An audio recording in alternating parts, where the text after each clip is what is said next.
My parents sold my dying grandmother's antique piano, the one she left specifically to me, and used the $450,000 to buy my sister a luxury car. They thought I would just cry about it. They thought Grandma Rose was too weak in hospice to do anything. But when I whispered the truth to her, she didn't cry. She simply picked up her phone, made one call to her shark of a lawyer, and whispered that it was time to introduce them to the real world. That single phone call didn't just take back the car. It left my parents homeless and erased them from a $15 million will.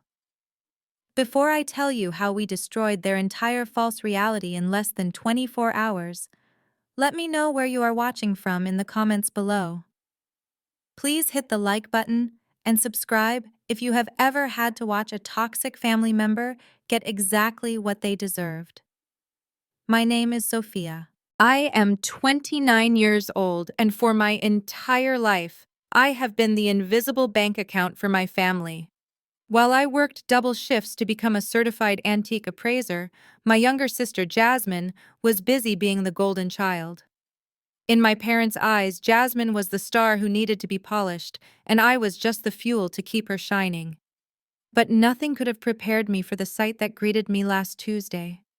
I had just driven 6 hours from a business trip in Chicago, back to my parents' house in Atlanta. I was driving my 5-year-old Honda, a car I paid for with my own money. As I pulled into the long, winding driveway of my childhood home, I had to slam on my brakes. Blocking the entrance was a brand-new pearl-white Porsche Cayenne Turbo GT. It was wrapped in a massive red bow that looked like it cost more than my entire wardrobe. My stomach dropped. My parents had been complaining about money for months. They claimed they were behind on the mortgage. They claimed they couldn't afford the roof repairs. Yet here was a $200,000 SUV sitting in the driveway like a trophy.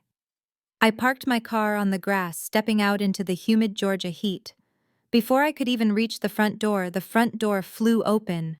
Jasmine walked out holding her phone up high, a ring light clipped to the top of it. She was live streaming. Of course she was. "Hey guys, look who finally decided to show up in her little tin can car," Jasmine said to her phone screen, not even making eye contact with me. "My big sister Sophia is here to ruin the vibe as usual. But look at my new baby. Isn't she gorgeous? Mommy and Daddy really outdid themselves this time." I stared at her. "Jasmine? Where did you get this car?" I asked, my voice trembling slightly. She rolled her eyes, finally glancing at me. "It is a gift, Sophia. For my brand, I need to look successful to attract high-value sponsors. You wouldn't understand.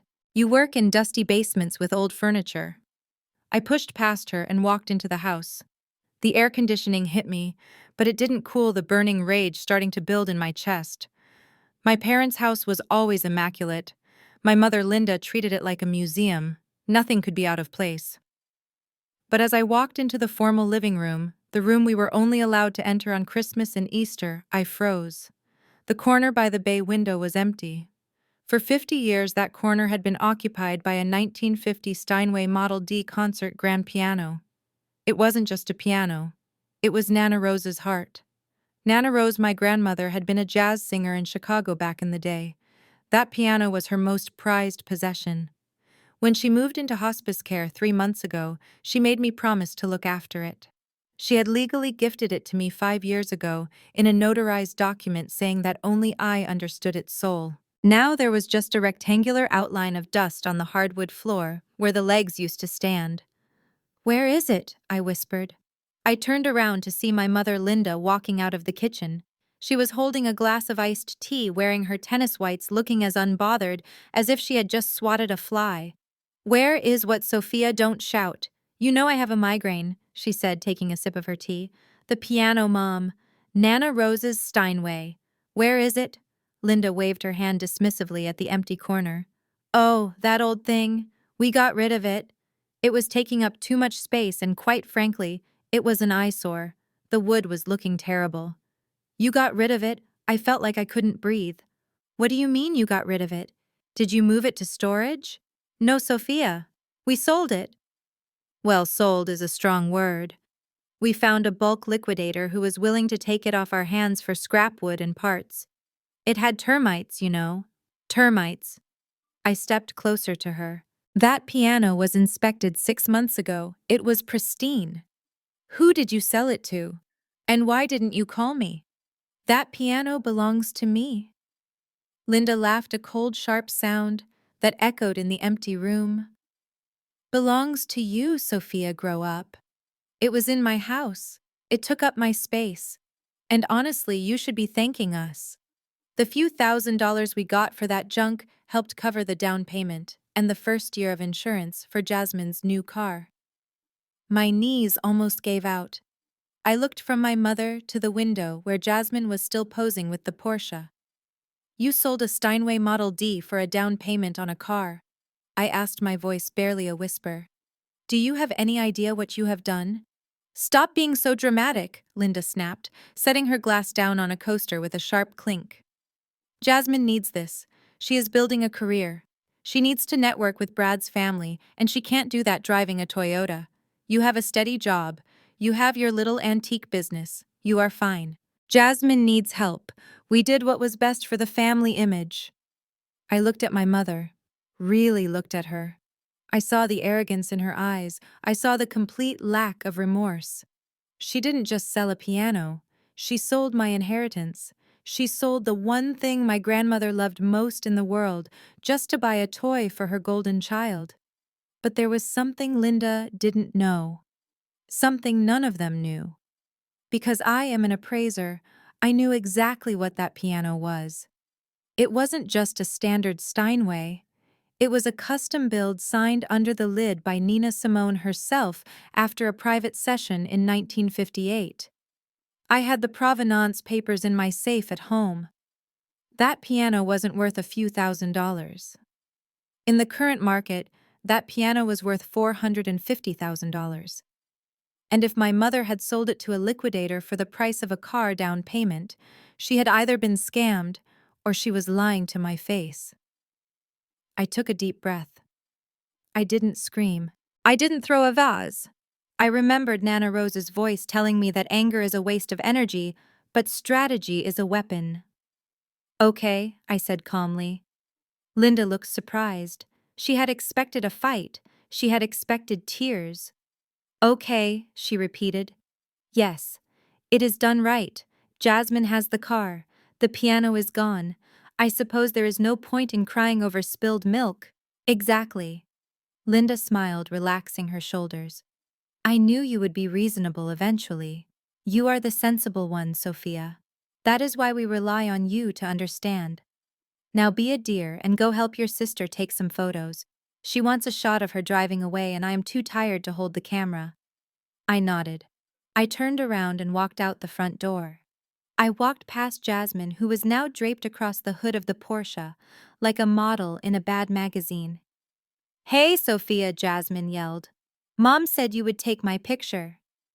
I didn't answer. I got into my old Honda. I started the engine. Where are you going? Jasmine shouted, her face twisting in annoyance.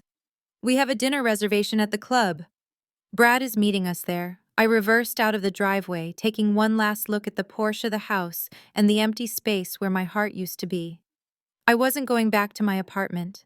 I was going to the hospice center. I was going to tell Nana Rose everything.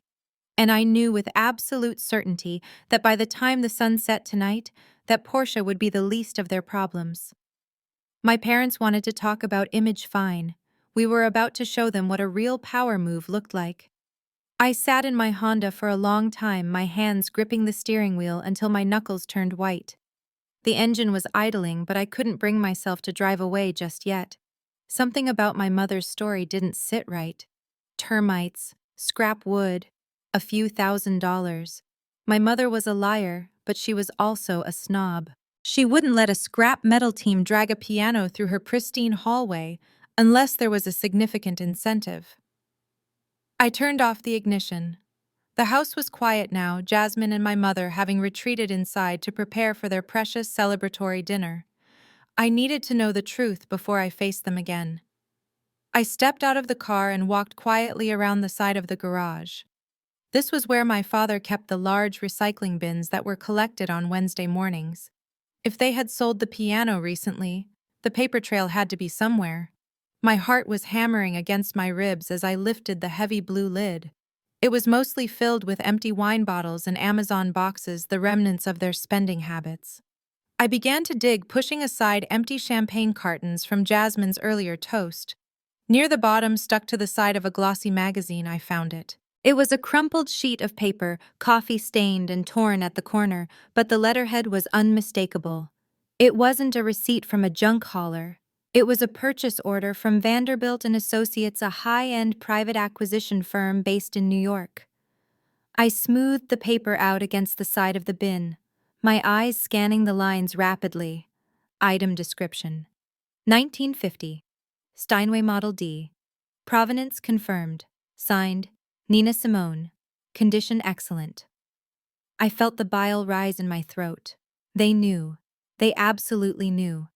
The line about termites was just a cruel invention to make me feel like I was mourning garbage. But it was the number at the bottom of the page that made the world tilt on its axis. Total purchase price: $450,000. I had to lean against the brick wall of the garage to keep from sliding to the ground. $450,000. They hadn't just sold a piano. They had sold a house. They had sold a legacy. And they had lied to my face, claiming they got pennies for it just to justify buying a Porsche that cost half that amount. Where was the rest of the money? The answer was obvious. It was sitting in their bank account, ready to be wasted on country club fees and first-class flights, while I scraped by on my appraiser's salary, paying off my own student loans. I folded the paper carefully and placed it inside my bra. I couldn't let them know I had found it. Not yet. I remembered Nana Rose's voice in my head telling me that knowledge was power only when used at the right moment. I had to go to that dinner. I had to sit there and watch them, and I had to let them think they had won. I drove to the restaurant in a daze. It was a steakhouse downtown, the kind of place where the waiters wore tuxedos and the menu didn't have prices. When I arrived, the valet looked at my Honda with disdain before parking it behind a row of Mercedes and BMWs. Inside, my family was already seated at a prominent round table near the window. They looked like the perfect American family. My father, Marcus, was laughing loudly, holding a glass of scotch. My mother, Linda, was beaming her pearls, catching the light. Jasmine was taking a selfie with her husband, Brad.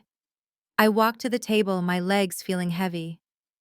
"Oh, look who finally decided to join us," Brad said loudly, causing several heads to turn. "We thought you might be too busy crying over your firewood to eat." The table erupted in laughter. My father clapped Brad on the back, clearly delighted by the insult. "Sit down, Sophia," my mother said, gesturing to the empty chair that was slightly squeezed between Brad and a decorative plant. "Try not to look so miserable. This is a celebration." I sat down, placing my napkin in my lap. The waiter appeared, instantly pouring water into my crystal glass. I looked around the table. They were glowing. They were high on the adrenaline of new money. "So," Brad said, leaning back in his chair and swirling his red wine. He was a handsome man in a generic way, with perfectly styled hair and a suit that cost more than my car. He came from old money, or at least his parents did, and he had never worked a hard day in his life. "I was just telling Marcus here that the Porsche is really an investment. You know, the waiting list for the Turbo GT is 18 months. We actually did you guys a favor by taking that spot." "It is stunning," my mother gushed. "It suits Jasmine so well. She looks like a movie star in it." Jasmine giggled, looking at her reflection in her spoon. "I mean, I just feel like it elevates my personal brand. My followers are going crazy. Engagement is up 40% since I posted the reveal video." "That is what matters," my father said, nodding sagely. "Image is currency. You have to spend money to make money." I felt a sharp pain in my chest. They were talking about spending money they had stolen from me. Stolen from Nana Rose. "It is amazing what you can afford when you clear out the clutter," Brad said, turning his gaze directly on me. His eyes were cold, mocking. "Seriously, Sophia. I know you are sentimental, but you have to be realistic. That piano was taking up half the living room. It was basically a coffin on legs." "It wasn't a coffin," I said, my voice steady despite the trembling of my hands beneath the table. It was a Steinway Model D. Do you know what that means, Brad? Brad laughed a dismissive snort. It means it was big, heavy, and old, just like the stuff you waste your time with at that little shop of yours. What do you call yourself? An appraiser. I am a certified antique appraiser, I corrected him. And in my line of work, we know that age adds value, not subtracts it. That piano was worth more than your car. The table went silent. My mother's smile faltered. My father put down his glass. Oh, here we go. Jasmine sighed, rolling her eyes. She is going to start with the history lesson. Nobody cares, Sophia. I am serious, I said, looking at my father. Dad, you told me you sold it for scrap, but a Model D, even in poor condition, is worth 6 figures. If you sold it for less, you were robbed. Or you are lying. My father's face darkened. The jovial church elder mask slipped, revealing the bully underneath. Watch your tone, Sophia, he growled low in his throat. I am just trying to understand. I pressed, feeling the piece of paper against my skin like a brand. You said you needed money for the car. A scrap dealer would give you maybe $500. That doesn't buy a Porsche. So where did the money come from? Brad slammed his hand on the table, making the silverware jump. God, you are jealous. It is pathetic, really. You are sitting here eating $100 steak that your parents are paying for, and you have the audacity to question their finances? I am questioning why my grandmother's legacy was liquidated without my consent, I said, my voice rising slightly. It wasn't your legacy, my mother hissed, leaning across the table. Her eyes were venomous. It was in my house. It belonged to us. And we decided that Jasmine needed a vehicle that reflected her potential. You, Sophia, you are fine. You have your little job. You have your apartment. You are surviving. Jasmine is thriving. There is a difference. I looked at Brad. He was smirking, enjoying the show. You know, Sophia, Brad drawled, picking up his steak knife. Maybe if you focus less on dusty old junk and more on the future, you would have something to show for your life. I mean, look at you. Nearly 30, no husband, driving a Honda, living in a rental. And you think you know better than Marcus about financial assets? The insult stung, but it was the truth in his tone that hurt more. He genuinely believed I was worthless because I wasn't flashy. I looked at my father, hoping for some defense, hoping he would say Sophia is hardworking, Sophia is smart. Instead, Marcus wiped his mouth with his napkin and looked at me with cold indifference. Brad is right, Sophia. You are being petty. The money from the piano is for the family to manage. I am the head of this household. I decide where resources are allocated. But Nana left it to me, I whispered. Nana is dying. Sophia, my father snapped loud enough that the couple at the next table looked over. She doesn't know what day it is. And frankly, you are single. You have no children. You have no responsibilities. Why do you need assets? What are you going to do with a grand piano? Put it in your one-bedroom apartment? It is selfish. Selfish. The word hung in the air. I had spent my 20s paying my own bills, never asking them for a dime, while Jasmine lived rent-free and drove luxury cars funded by them, and I was the selfish one. Jasmine needs this car to find a husband to build a life. My father continued, his voice taking on a lecturing tone. She is securing the family's future. You are just drifting. When you get a husband, when you give me grandchildren, then maybe we can talk about inheritance. Until then, you sit there, you eat your dinner, and you be grateful we invited you at all. I looked down at my plate. The steak looked like ash. The wine looked like blood. I realized then that it wasn't about the piano. It wasn't even about the money. It was about me. In their eyes, I was a failure because I didn't fit their mold. I wasn't a trophy to be displayed. I was an appliance. Useful when needed, invisible when not, and easily discarded when something shinier came along.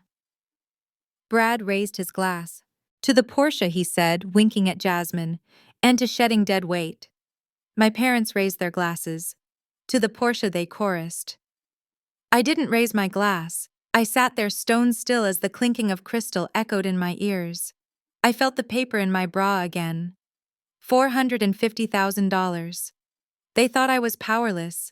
They thought I was just the bitter, jealous spinster sister. They had no idea that I wasn't just drifting. I was calculating. My father was right about one thing. Nana Rose was dying. But he was wrong about her mind.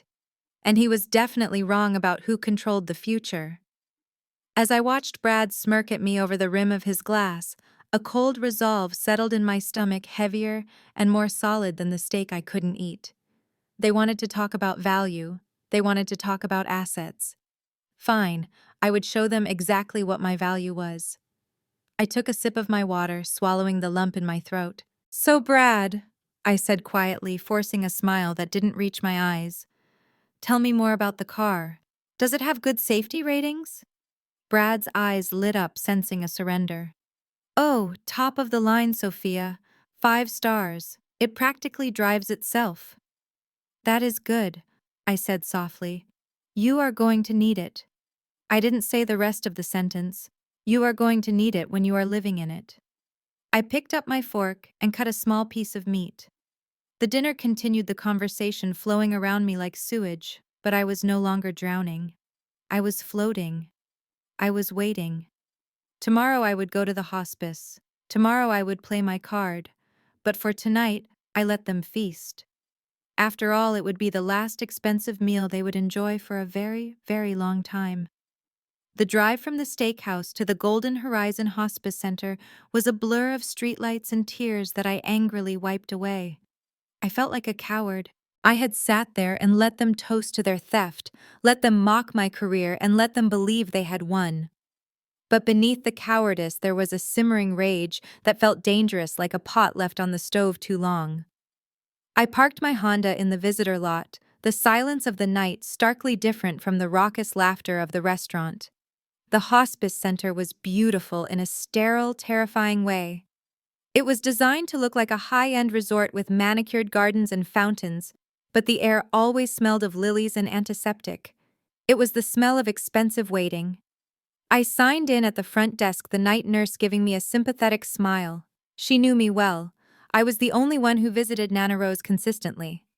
My parents and Jasmine only came when they needed to sign paperwork or when they wanted to perform piety for an audience. I walked down the carpeted hallway, the soft classical music piping through the speakers, feeling like a cruel joke. Nana hated elevator music. She used to say that Muzak was where real music went to die. Room 304 was dimly lit. The only light came from the glowing monitors and the street lamp outside the window. Nana Rose lay in the bed looking so small against the mountain of white pillows. The rhythmic whoosh and click of the oxygen machine was the only sound in the room. I pulled the chair close to the bed, the same uncomfortable vinyl chair I had sat in for hundreds of hours over the last 3 months. I looked at her hands. They were thin now, the skin like parchment paper bruised from IV lines. But I remembered when those hands were strong. I remembered them flying across the ivory keys of the Steinway, commanding the instrument with a power that shook the floorboards. She wasn't just a grandmother. She was Rose Sterling, a woman who had sung in smoky jazz clubs in Chicago when she wasn't even allowed to use the front door. She had built a legacy out of grit and melody, and now my parents had sold the symbol of that legacy for a car that would depreciate the moment it drove off the lot. I reached out and took her hand. It was cold. "Hey, Nana," I whispered, my voice cracking. "It is Sophia. I am here." She didn't move. Her chest rose and fell in that shallow, terrifying rhythm that signaled the end was near. The doctors said she was in the transition phase. They said she could hear us, but she couldn't respond. They said she was drifting between worlds.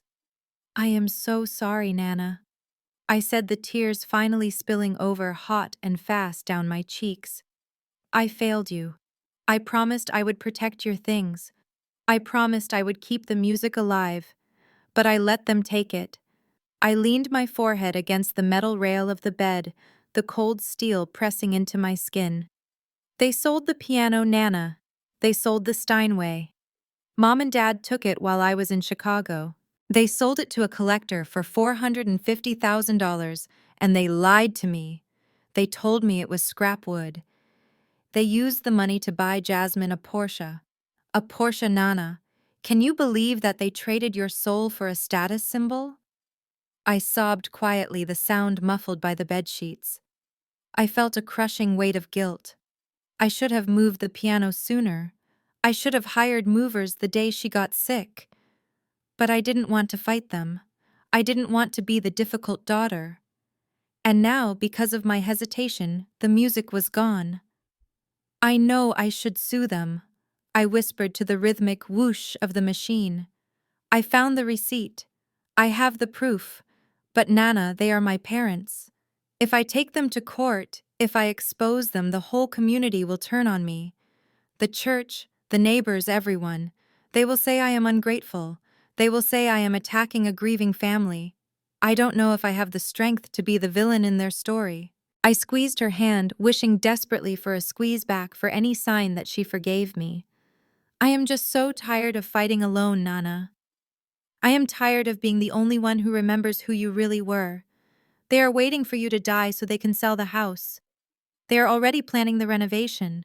They don't care about the history. They only care about the equity. And I don't know how to stop them without destroying everything. I sat there for a long time, listening to the machine, letting the silence wrap around me. I felt defeated. I was ready to let go of her hand, to stand up and walk back out into the night, back to my small life and my small battles. But then the rhythm changed. The hand in mine didn't just feel cold anymore, it felt firm. I felt a squeeze, not a twitch, a deliberate, strong grip that made me gasp. I lifted my head, my eyes wide. Nana, slowly, impossibly. Nana Rose opened her eyes. They weren't cloudy. They weren't distant. They were sharp, clear, and burning with a fire I hadn't seen in years. It was the same look she used to give hecklers in the club before she sang them into silence. She took a deep breath, her chest expanding more fully than it had in weeks.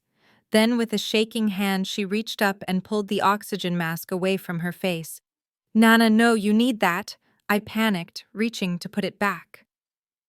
"Leave it," she rasped. Her voice was rough like gravel grinding on glass, but the words were distinct. I froze. "They sold my Steinway?" she asked. I nodded, unable to speak. "For a Porsche?" she asked again, her brow furrowing. "Yes," I whispered. "For Jasmine."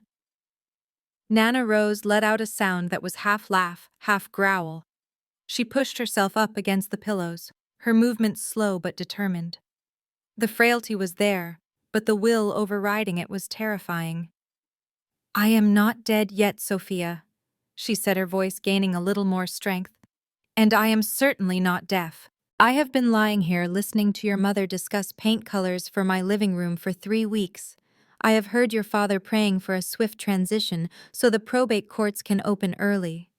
She looked at me, her eyes softening just a fraction. "You didn't fail me, child. You are the only one who passed the test." "What test?" I asked, bewildered. "The test of character," she said. "I knew they would come for the money. I knew they would come for the things. Vultures always circle when they think the lion is asleep. But selling the piano, that is not just greed. That is a declaration of war." She pointed a trembling finger at the bedside table. "Give me my phone, Sophia." "But Nana, who are you calling?" "It is 10 o'clock at night. Give me the damn phone." I grabbed her smartphone from the drawer. It was fully charged. She snatched it from my hand with surprising speed. She didn't scroll through contacts. She dialed a number from memory, a number she clearly knew by heart. She put the phone to her ear, her eyes fixed on the ceiling as she waited. "Hello," came a deep, professional voice on the other end. I could hear it clearly in the quiet room. "Sterling," Nana said. Her voice changed. It wasn't the voice of a dying grandmother anymore. It was the voice of Rose Sterling, the businesswoman. "Rose, is everything all right?" The lawyer sounded awake instantly. "It is time," Nana said. There was a pause on the other end. Are you sure they sold the piano, Sterling? They forged the paperwork and sold the Model D. And they bought a car with it. I heard a sharp intake of breath on the other end of the line. Then a low chuckle. A cold, dangerous sound. Well then, the lawyer said.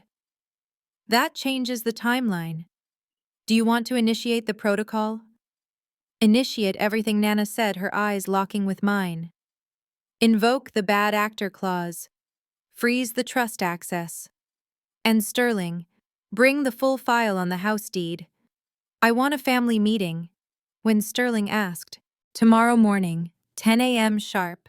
Tell them I am lucid. Tell them I am making final arrangements. Make them think they are coming to collect a check. Understood, Sterling said. I will have the papers ready. Get some rest, Rose. Show time is tomorrow. Nana hung up the phone and dropped it onto the sheets. She took a deep, shuddering breath and let me help her put the oxygen mask back on. She lay back against the pillows, closing her eyes for a moment to regain her strength. When she opened them again, she looked at me, and a small, wicked smile played at the corners of her mouth. You were afraid to be the villain, Sophia, she wheezed through the mask. I nodded. Good, she said. Because you are not the villain. You are the witness. I am the villain. And tomorrow I am going to remind your parents why nobody ever stole from Rose Sterling and lived to brag about it. Now stop crying and fix your face. We have a performance to prepare for. The door to the hospice room opened silently 20 minutes later. If Nana Rose was the queen of jazz, Arthur Sterling was the king of contracts. He walked in wearing a charcoal gray suit that probably cost more than my annual tuition. He was a tall, silver-haired man with eyes like polished flint. He didn't look like a man who visited hospitals. He looked like a man who owned them. He didn't express shock at seeing Nana sitting up without her mask. He simply nodded, placed his leather briefcase on the rolling table, and clicked it open. Good evening, Rose, he said, his voice deep and smooth. I trust you are ready to dismantle the empire. I am ready to clean house. Sterling, Nana replied. Did you bring the file? Sterling pulled out a thick folder. It was labeled simply, The Estate. He looked at me, his expression softening just a fraction. Hello, Sophia. I assume you are the one who discovered the missing Steinway. I nodded, feeling small in the presence of their combined intensity. Yes, Mr. Sterling. I found the receipt in the recycling bin. Sterling sighed, a sound of professional disappointment. Amateurs. They always leave a paper trail. He turned back to Nana. Rose, I have reviewed the terms of the trust. Specifically, the bad actor clause we inserted in 1998. It is airtight. If any beneficiary is found to have defrauded the estate or misappropriated assets prior to your passing, they are automatically disqualified from the inheritance. Not partially disqualified. Fully. And the piano counts, I asked. Sterling looked at me over his rimless glasses. Sophia, the piano was a scheduled asset listed in the trust addendum. By selling it and forging your signature on the release forms, your parents committed 2 felonies. Theft by deception and forgery. In the eyes of the trust, they didn't just sell a piano. They tried to steal from the crown. So we strike now, I asked, feeling a rush of adrenaline. Do we call the police? No, Nana said sharply. I looked at her confused. But Nana, they spent the money. They have the car. That is exactly why we wait. Nana said, her voice dropping to a conspiratorial whisper. If we strike now, they might still have enough cash left to hire a defense lawyer. They might claim it was a misunderstanding. They might try to settle. I don't want a settlement, Sophia.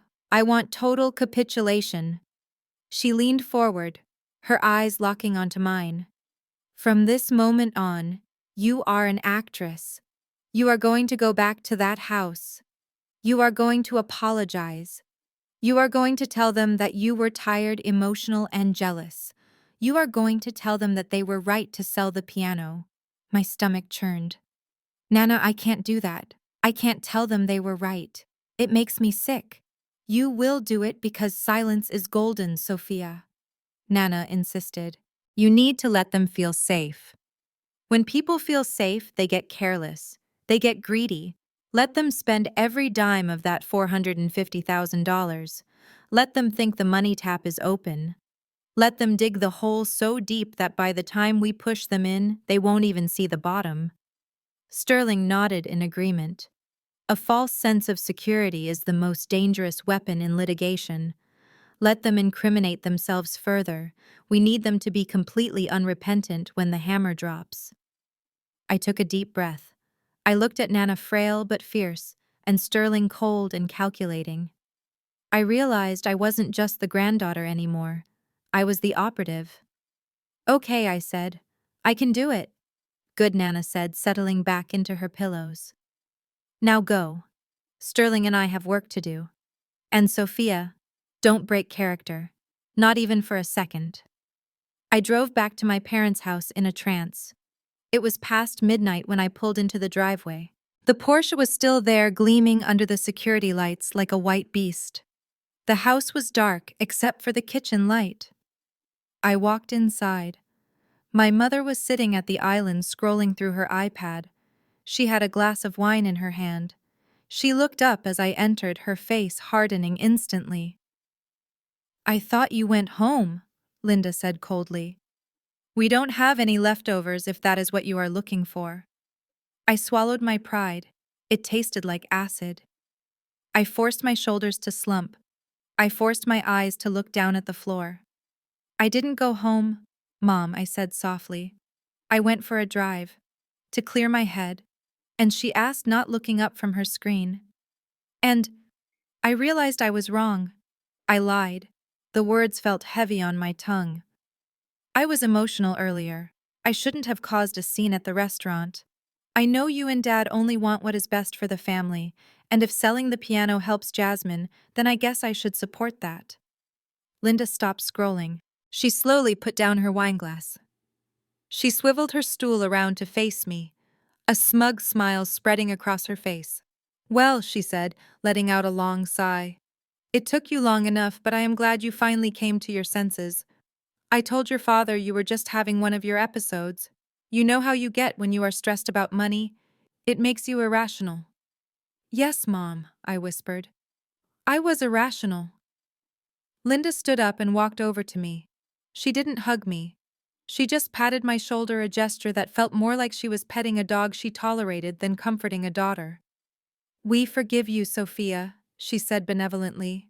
"We are family after all. We don't hold grudges, but actions speak louder than words." "What do you mean?" I asked. "Well," Linda said, her eyes gleaming with a new idea. "Since you are so sorry and since you want to support your sister, we have a situation with the party this weekend." "The party?" "Yes. Jasmine's car reveal party on Saturday. We invited about 50 people from the church and the club. Originally, we were going to hire a catering company, but Brad insisted on upgrading the rims on the Porsche to platinum ones, which cost an extra $8,000. So to balance the budget, we had to cut the catering." I felt a cold dread settle in my stomach. So Linda continued, smiling sweetly.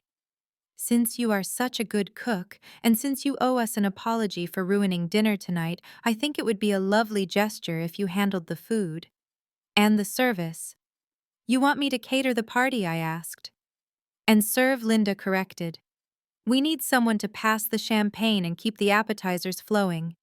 It wouldn't look right if Jasmine did it. She is the guest of honor, and I certainly can't do it. I have to host." She waited, watching me closely, daring me to refuse. This was the test. If I fought back, the war was back on. If I agreed, they would think I was broken. I remembered Nana's voice. "Let them dig the hole deep." I looked at my mother. I looked at the woman who sold my legacy and now wanted me to serve hors d'oeuvres to the people who would celebrate that theft. "Okay, Mom," I said. "I will do it. I will handle the food and the drinks." Linda clapped her hands together, delighted. "Oh, wonderful. That is the spirit, Sophia. See, I knew you could be a team player. Now get some sleep. You have a lot of grocery shopping to do tomorrow. And don't buy the cheap stuff. We want to impress the neighbors." She turned off the kitchen light and walked upstairs, leaving me standing in the dark. I stood there for a moment listening to the silence of the house. A dark, twisted smile formed on my lips. She wanted me to serve fine. I would serve. I would serve them the best champagne. I would serve them the finest food. And when the moment was right, when everyone was watching, when they felt like kings and queens of the world, I would serve them the truth. I walked to the guest room, pulled out my phone, and sent a text to Nana. I am in. They want me to be the maid at the party. The stage is set. The reply came back instantly. Perfect. Make sure the champagne is cold. Revenge is a dish best served, chilled. The next 48 hours in my parents' house were a masterclass in gluttony. It was as if the sale of the piano had broken a dam, and a flood of repressed materialism came rushing out, drowning any sense of caution or decency. Nana Rose had told me to let them dig their hole, but I had not expected them to bring in an excavator. I watched it all happen from the sidelines, playing the role of the repentant daughter, the invisible servant, while keeping a mental ledger of every single cent they wasted. It started the very next morning at breakfast. Usually my father Marcus would be complaining about the price of eggs or lecturing us about conserving electricity. Today, however, he was sitting at the kitchen table with a glossy brochure spread out in front of him. He was humming a hymn which was always a sign that he was about to do something expensive. "Good morning, Sophia," he said cheerfully, not looking up. "I hope you slept well. Your mother and I have made a decision. Since the Lord has blessed us with this sudden windfall, it is time we elevate our standing in the community." Windfall. That was the word he used for selling his mother's soul. "What kind of decision, Dad?" I asked, pouring him coffee. "I just got off the phone with the membership director at the Royal Pines Country Club," he announced, tapping the brochure. "They have a limited number of platinum memberships opening up this month. It is exclusive. Senators play there, judges play there, and now the Brooks family will play there." I felt a knot tighten in my stomach. Royal Pines was notorious. It was the kind of place that had only started allowing black members in the 90s, and only the ones with old money. "That sounds nice, Dad," I said, forcing my voice to remain neutral. "How much is the initiation fee?" He waved his hand dismissively. "Oh, it is substantial. $50,000 up front plus monthly dues. But it is an investment, Sophia. Networking, access. It puts us in the room with the decision makers. I already wired the transfer. He had wired $50,000. Just like that. In one morning, he had blown more than I made in a year on a golf membership he wasn't even good enough to use. But that was just the appetizer. My mother Linda walked in a moment later looking like the cat that had swallowed the canary. She was holding her iPad showing me a listing for a beachfront condo. "Look at this, Sophia," she said, thrusting the screen into my face. "The Vista del Mar in Sarasota. 2 bedrooms, ocean view, marble floors throughout. We have always talked about a vacation home in Florida, haven't we?" "It is beautiful, Mom," I said. "It is perfect," she corrected. "And the market is moving so fast. I didn't want to lose it, so I put down a 10% deposit this morning. Non-refundable, of course, but who would want to refund this view? We are going to sign the papers next week." I did the math in my head. A condo like that in Sarasota easily went for $800,000. A 10% deposit was $80,000. Between the car, the golf club, and the condo deposit, they had already burned through nearly half of the piano money in less than 24 hours. They were spending with the reckless abandon of people who believed the well would never run dry. They truly believed that once Nana passed, millions more would flow into their accounts. I smiled at the picture of the condo. "It looks very peaceful, Mom. Nana would have loved the view." Linda's smile flickered for a second, but she recovered quickly. "Yes, well, Nana had her time. Now it is our time. And speaking of time, you need to get going on the grocery list for the party. Jasmine wants everything to be top tier." I spent the afternoon running errands, but the real show was happening on social media. Jasmine wasn't just enjoying her car, she was weaponizing it. I sat in the parking lot of the gourmet grocery store scrolling through her Instagram stories. The first clip was her posing in the driver's seat wearing oversized sunglasses. The caption read, "Hard work pays off. God is good. Hashtag self-made. Hashtag Porsche life." There was no mention of the piano, no mention of Nana Rose, no mention of the fact that the only hard work she had done was whining until she got her way. The next clip made my blood boil. Jasmine had driven the Porsche to a local coffee shop where we all used to hang out in high school. She had run into Tasha, a girl we grew up with who is now a nurse. Tasha drove a sensible Honda Civic, much like mine. In the video, Jasmine was holding the camera high, capturing both her pristine white Porsche and Tasha's dusty sedan in the background. "So good running into old friends," Jasmine chirped to the camera, panning over to Tasha, who looked uncomfortable. "Tasha, girl, you are still driving that little thing. You are brave. I don't think I could feel safe without my German engineering anymore." "Levels, you know." Tasha laughed awkwardly. "It gets me to work, Jasmine." Jasmine made a pouting face. "Ah, I love that for you. Humble beginnings. But hey, if you ever want to ride in a real car, let me know." I turned off my phone, my hands shaking with rage. She wasn't just celebrating, she was punching down. She was using my grandmother's legacy to belittle people who were actually contributing to society. I went into the store and started filling the cart with the most expensive items I could find. If they wanted a show, I would give them a show.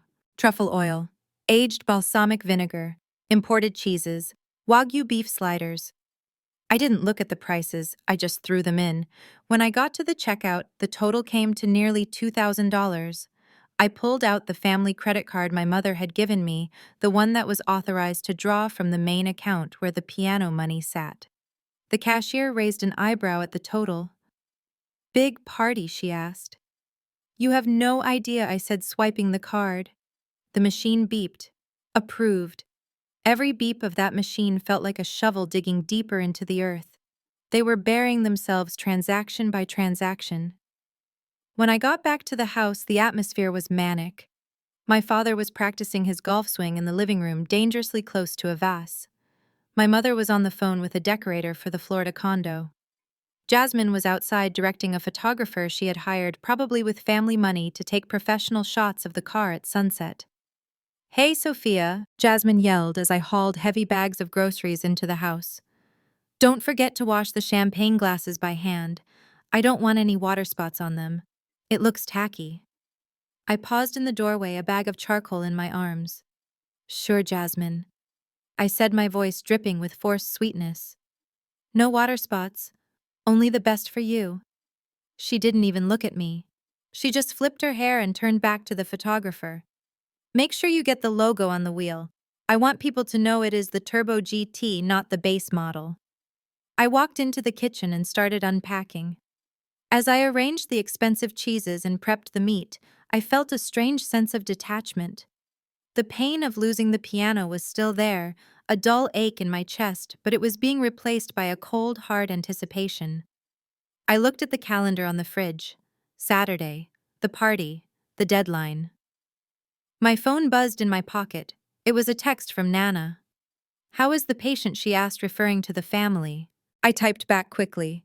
"Feverish, spending like kings, golf membership, condo deposit, and enough ego to fill a stadium." Nana's reply came a few seconds later. "Good. The higher they climb, the harder the fall. Sterling has the papers ready. Keep smiling, Sophia." The curtain rises soon. I put the phone away and picked up a silver platter. I began to polish it, rubbing away the tarnish until I could see my own reflection. I didn't look like a victim anymore. I looked like a shark circling the water. "Mom," I called out to the living room. "Do we have enough ice for the champagne bucket?" My mother wandered in, looking at her nails. "Oh, just order some, Sophia. Don't bother me with details. I am busy visualizing the furniture layout for the vacation home." I smiled. "No problem, Mom. I will handle it." I handled everything. I prepped the food. I cleaned the house. I let them treat me like the help. I let them believe that I had accepted my place at the bottom of the food chain. Because I knew something they didn't. I knew that the condo deposit was non-refundable. I knew that the golf membership had a no cancellation clause.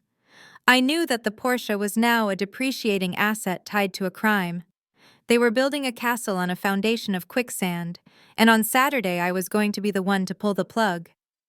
As I watched my father toast to his imaginary future in the country club, I quietly poured myself a glass of tap water.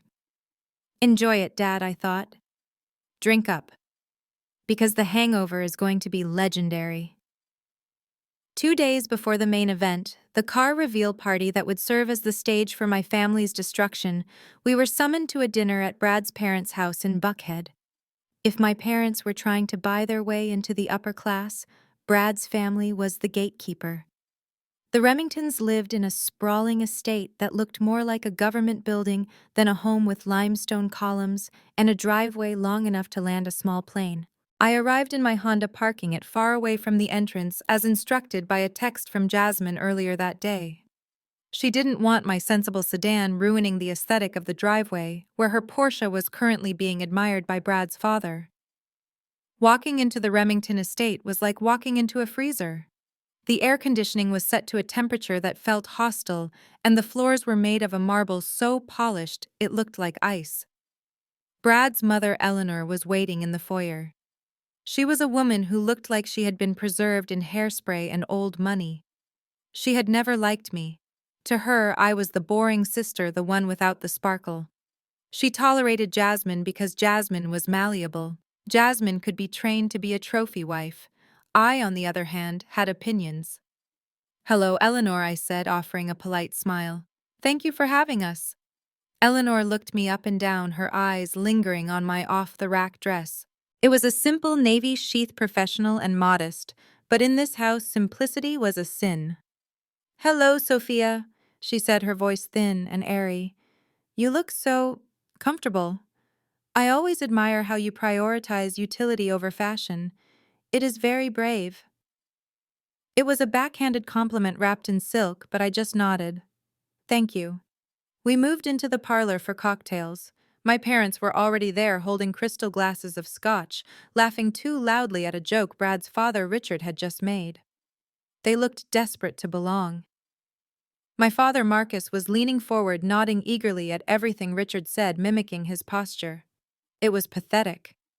They were performing a dance of submission, hoping that if they smiled wide enough, the Remingtons would forget that our family money was new and, in this specific case, stolen. Jasmine was the center of attention. She was wearing a dress that probably cost $3,000, funded by the piano sale, and she was draped across the arm of Brad's chair.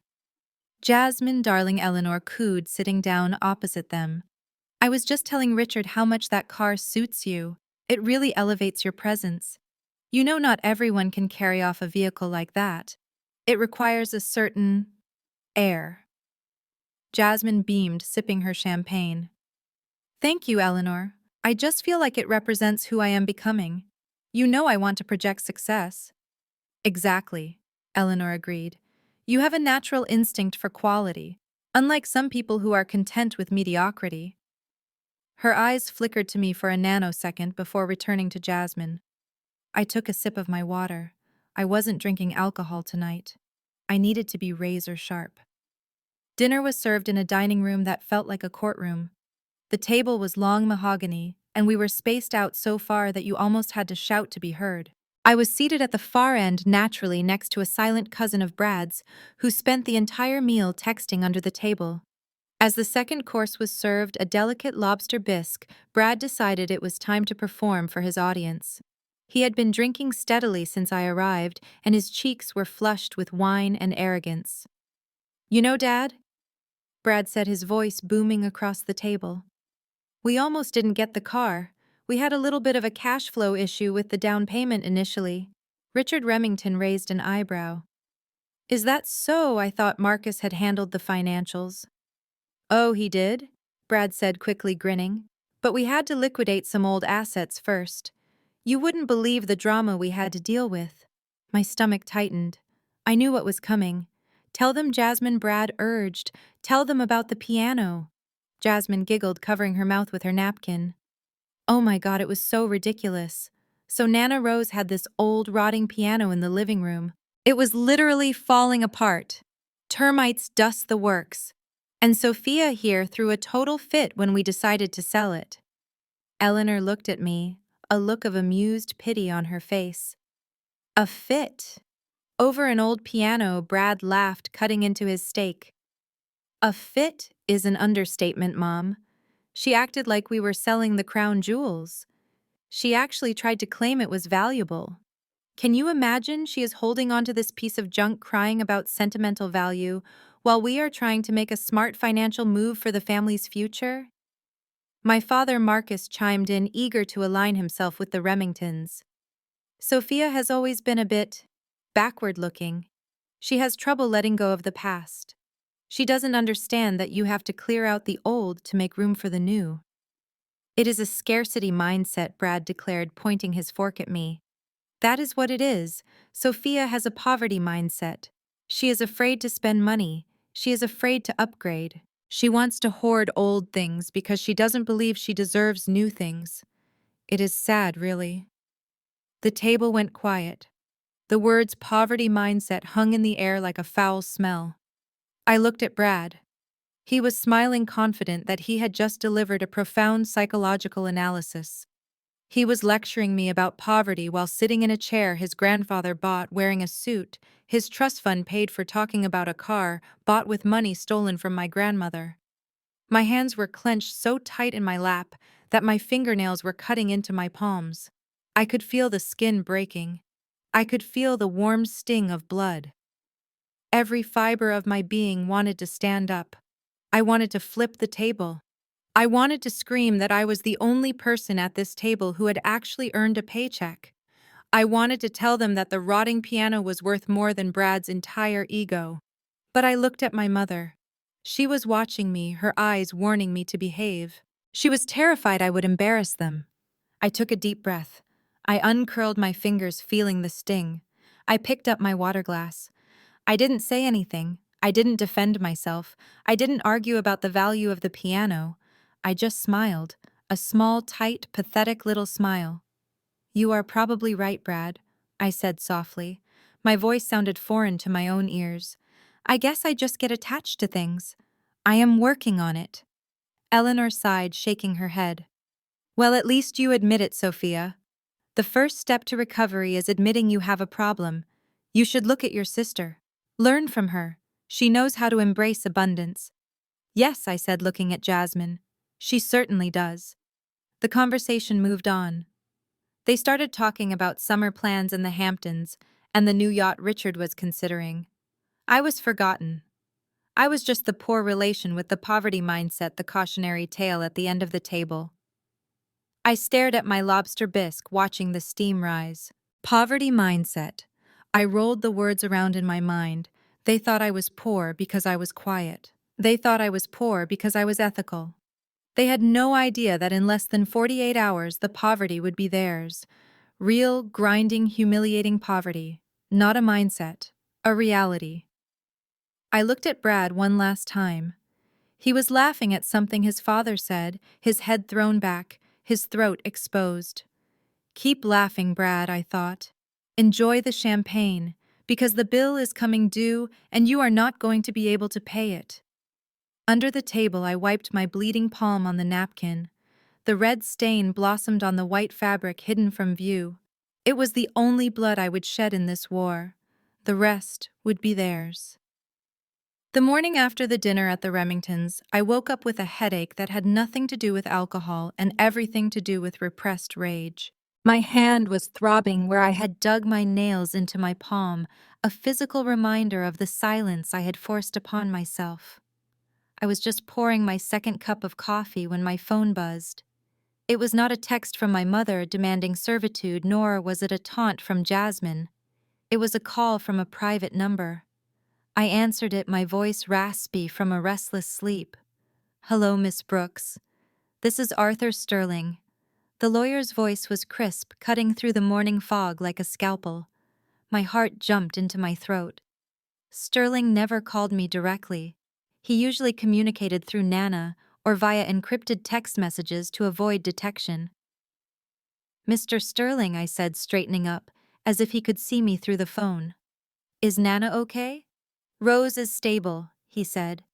She is resting comfortably and saving her energy for Saturday. However, I am not calling about her health. I am calling because my forensic accountant has finished reviewing the transaction history regarding the Steinway. You need to come to my office immediately. Now I asked, looking at the clock. It was 8:15 in the morning. I have to be at my parents' house by 10 to prep for the party.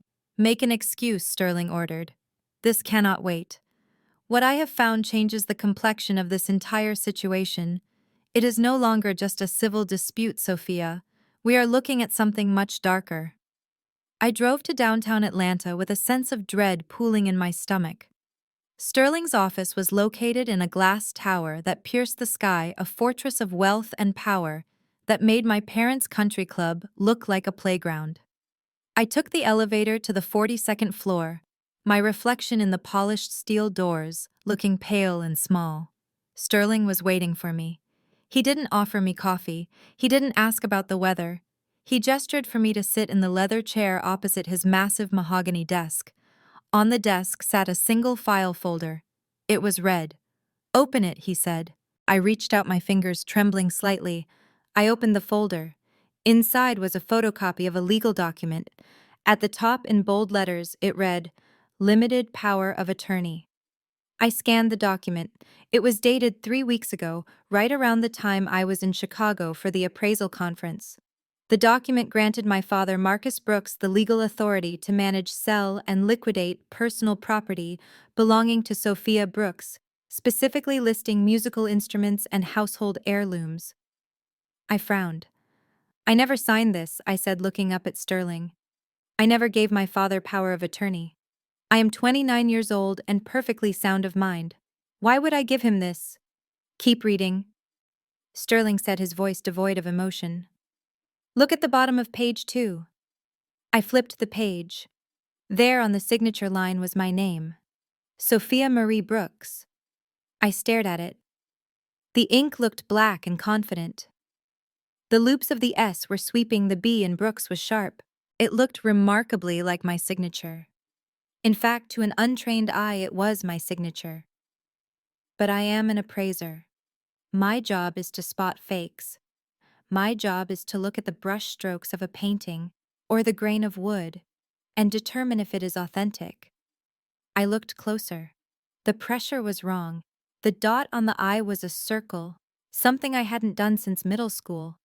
And there was a slight hesitation mark at the end of the first name where the pen had lingered too long, as if the writer was checking a reference. This is a forgery, I whispered. It is a very good one, Sterling admitted. But yes, it is a forgery. My handwriting expert confirmed it within 10 minutes. But look at the witness line, Sophia. Look who notarized it. My eyes drifted to the notary stamp and the signature beside it. Deacon Miller. I felt the air leave my lungs. Deacon Miller was my father's best friend. He was a pillar of our church. He had held me when I was a baby. He had given me a Bible for my graduation. They got the deacon to notarize a fake signature, I asked, my voice barely audible. Sterling leaned back in his chair, tenting his fingers. It appears so. Your parents didn't just sell the piano behind your back, Sophia. They knew that because the piano was legally gifted to you 5 years ago, they couldn't sell it without your permission. The bill of sale would have been invalid. The buyer, Mr. Vanderbilt, is a reputable collector. He never would have purchased a $500,000 instrument without a clear chain of title. So they created one, I said, realizing the horror of it. Exactly. They created a fraudulent legal instrument claiming you had authorized the sale. They forged your signature and they used their church connection to get it notarized illegally.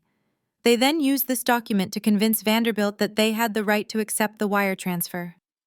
Sterling leaned forward, his eyes locking onto mine. Sophia, listened to me closely. This is not just a family betrayal anymore. This is not just mom and dad being mean. This is wire fraud. This is identity theft. This is forgery of a legal document. These are federal crimes. If we take this to the district attorney, your parents aren't just looking at losing the money. They are looking at 5 to 10 years in federal prison, and Deacon Miller would lose his license and likely face jail time as well. I sat back in the chair feeling dizzy. Prison. My parents in prison. I thought about the dinner last night. I thought about Brad calling me poor. I thought about my mother telling me to wash the champagne glasses. They were walking around eating lobster-driving Porsches, acting like royalty, all while sitting on a foundation of felonies they had committed against their own daughter. They didn't just steal the piano, I said, my voice shaking with a mix of grief and fury. They stole my identity. They impersonated me. They treated you as a non-entity, Sterling corrected. To them, you are not a person with rights. You are an obstacle to their desires. They didn't think twice about forging your name because in their minds you don't own anything. Everything you have belongs to them because they gave birth to you. It is the ultimate narcissism. He tapped the red folder. This is the nuclear option, Sophia. Nana Rose knows about this. When I showed her the findings this morning, she didn't cry. She asked me to give you the choice. The choice. Sterling nodded. We can stop this now. We can call your parents, show them this folder, and demand the money back. They will be ruined financially. Yes, but they might stay out of jail if they make full restitution immediately. Or we proceed with the plan for Saturday. We let them host the party. We let them stand in front of their friends and neighbors.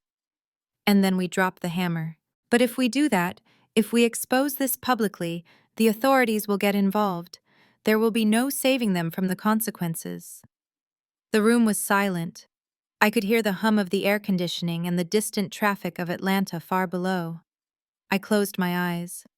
I pictured my mother's face when she told me the piano was termite-infested. I pictured my father's smug smile as he talked about the country club. I pictured Jasmine laughing as she drove the car paid for with my name.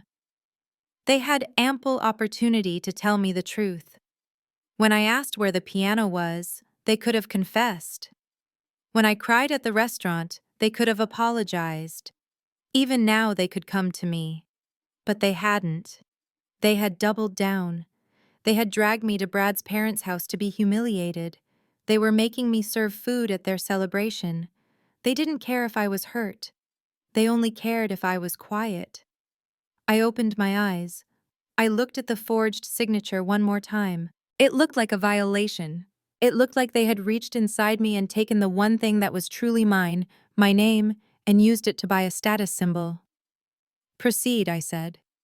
Sterling raised an eyebrow. Are you sure? Once we ring this bell, it cannot be unrung. I am sure, I said, my voice hardening into steel.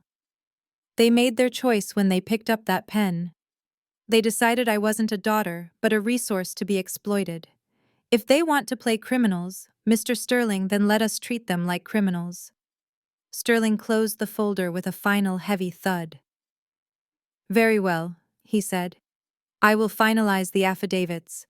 I have already contacted the fraud division at the bank to freeze the transfer, but I put a hold on the notification so they won't know the money is gone until Monday morning.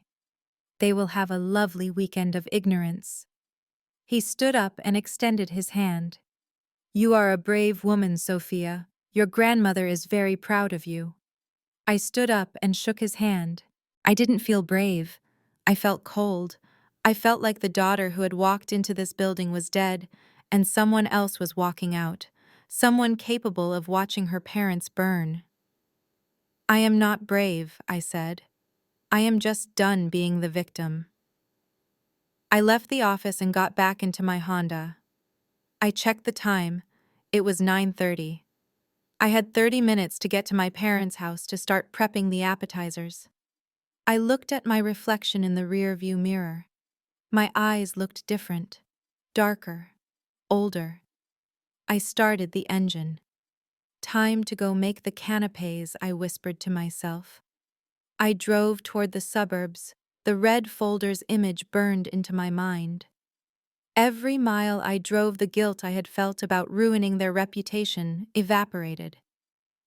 They had committed a felony. They had risked my credit, my legal standing, and my future, all for a car. When I pulled into the driveway, Jasmine was outside yelling at the landscapers to cut the grass shorter. Missed a spot. She screeched, pointing a manicured finger at a patch of green. I parked my car. I took a deep breath. I put on my mask of the obedient sister. "Hey, Jasmine," I called out, forcing a cheerful wave. "I am here." I picked up the extra ice. Jasmine turned to me, looking annoyed. "You are late, Sophia. Mom is freaking out about the napkins. Get inside and start folding." I walked past her, past the Porsche, past the lies. "On it," I said. I walked into the house ready to fold the napkins. I would fold them perfectly. I would make them look like little white flags of surrender. Because I knew that in 48 hours, this entire house would be a crime scene. And I would be the only one walking away with clean hands. The phone rang at 2 in the afternoon on Friday. It was the call I had been expecting, the one Nana Rose and Sterling had scripted to perfection, but my heart still hammered against my ribs when I saw the caller ID. It was Dr. Evans, the hospice director, who was fully aware of the situation and had agreed to help Nana expose the truth. I answered on the first ring, putting it on speakerphone as I stood in the kitchen folding the linen napkins for the party. My mother was nearby arranging flowers, and Jasmine was on the couch editing a video of her steering wheel. "Hello, Dr. Evans," I said, my voice trembling with feigned anxiety. "Is everything okay?" "I am afraid there has been a significant decline," Dr. Evans said, his voice grave and professional. "Her vitals are dropping rapidly. I believe we are entering the final stages. If the family wishes to say goodbye, you should come now." The reaction in the room was immediate, but it was not the reaction of a loving family losing a matriarch. It was the reaction of investors hearing the opening bell of the stock market. My mother dropped the flowers not in shock, but in a flurry of logistical panic. "Oh my God," she said, wiping her hands on her apron. "It is happening. Marcus, get the keys." My father ran in from the garage. "Is it time?" he asked, his eyes wide. "It is time," Linda confirmed, grabbing her purse. "She is transitioning. We need to go. Jasmine, get your shoes." Jasmine didn't cry. She didn't ask if Nana was in pain. She just looked up from her phone and said, "Okay, but should we take the Porsche?" "It would be a weird vibe for a hospice parking lot, right? Maybe we should take the Lexus. It looks more somber." "We are taking the Lexus," my father snapped. "Hurry up. We need to be there before she passes. We need to be the ones holding her hand when she goes. It looks better for the probate court." I felt a wave of nausea so strong I almost threw up on the napkins. It looks better for the probate court. That was their priority. We piled into the car. I sat in the back next to Jasmine, who spent the entire drive checking her makeup in a compact mirror. "Do I look too pale?" she asked me. "I want to look sad, but not like ugly sad. I might have to post a tribute later." "You look appropriate, Jasmine," I said, staring out the window to avoid slapping her. When we arrived at the Golden Horizon Hospice, the atmosphere was heavy. Dr. Evans met us at the entrance and led us to Nana's room. The lights were dimmed low. The rhythm of the machines was slow and irregular. Nana Rose lay in the bed, her eyes closed, her breathing shallow and raspy. She looked for all the world like a woman in her final hour. "She keeps drifting in and out," Dr. Evans whispered. "She may not be able to hear you, but you can speak to her." My mother immediately rushed to the bedside, grabbing Nana's limp hand. "Oh, Mama," she wailed, her voice pitching up into a theatrical sob. "We are here. Linda is here. You can let go now. We will take care of everything." My father stood at the foot of the bed, looking at the monitors with a calculating expression.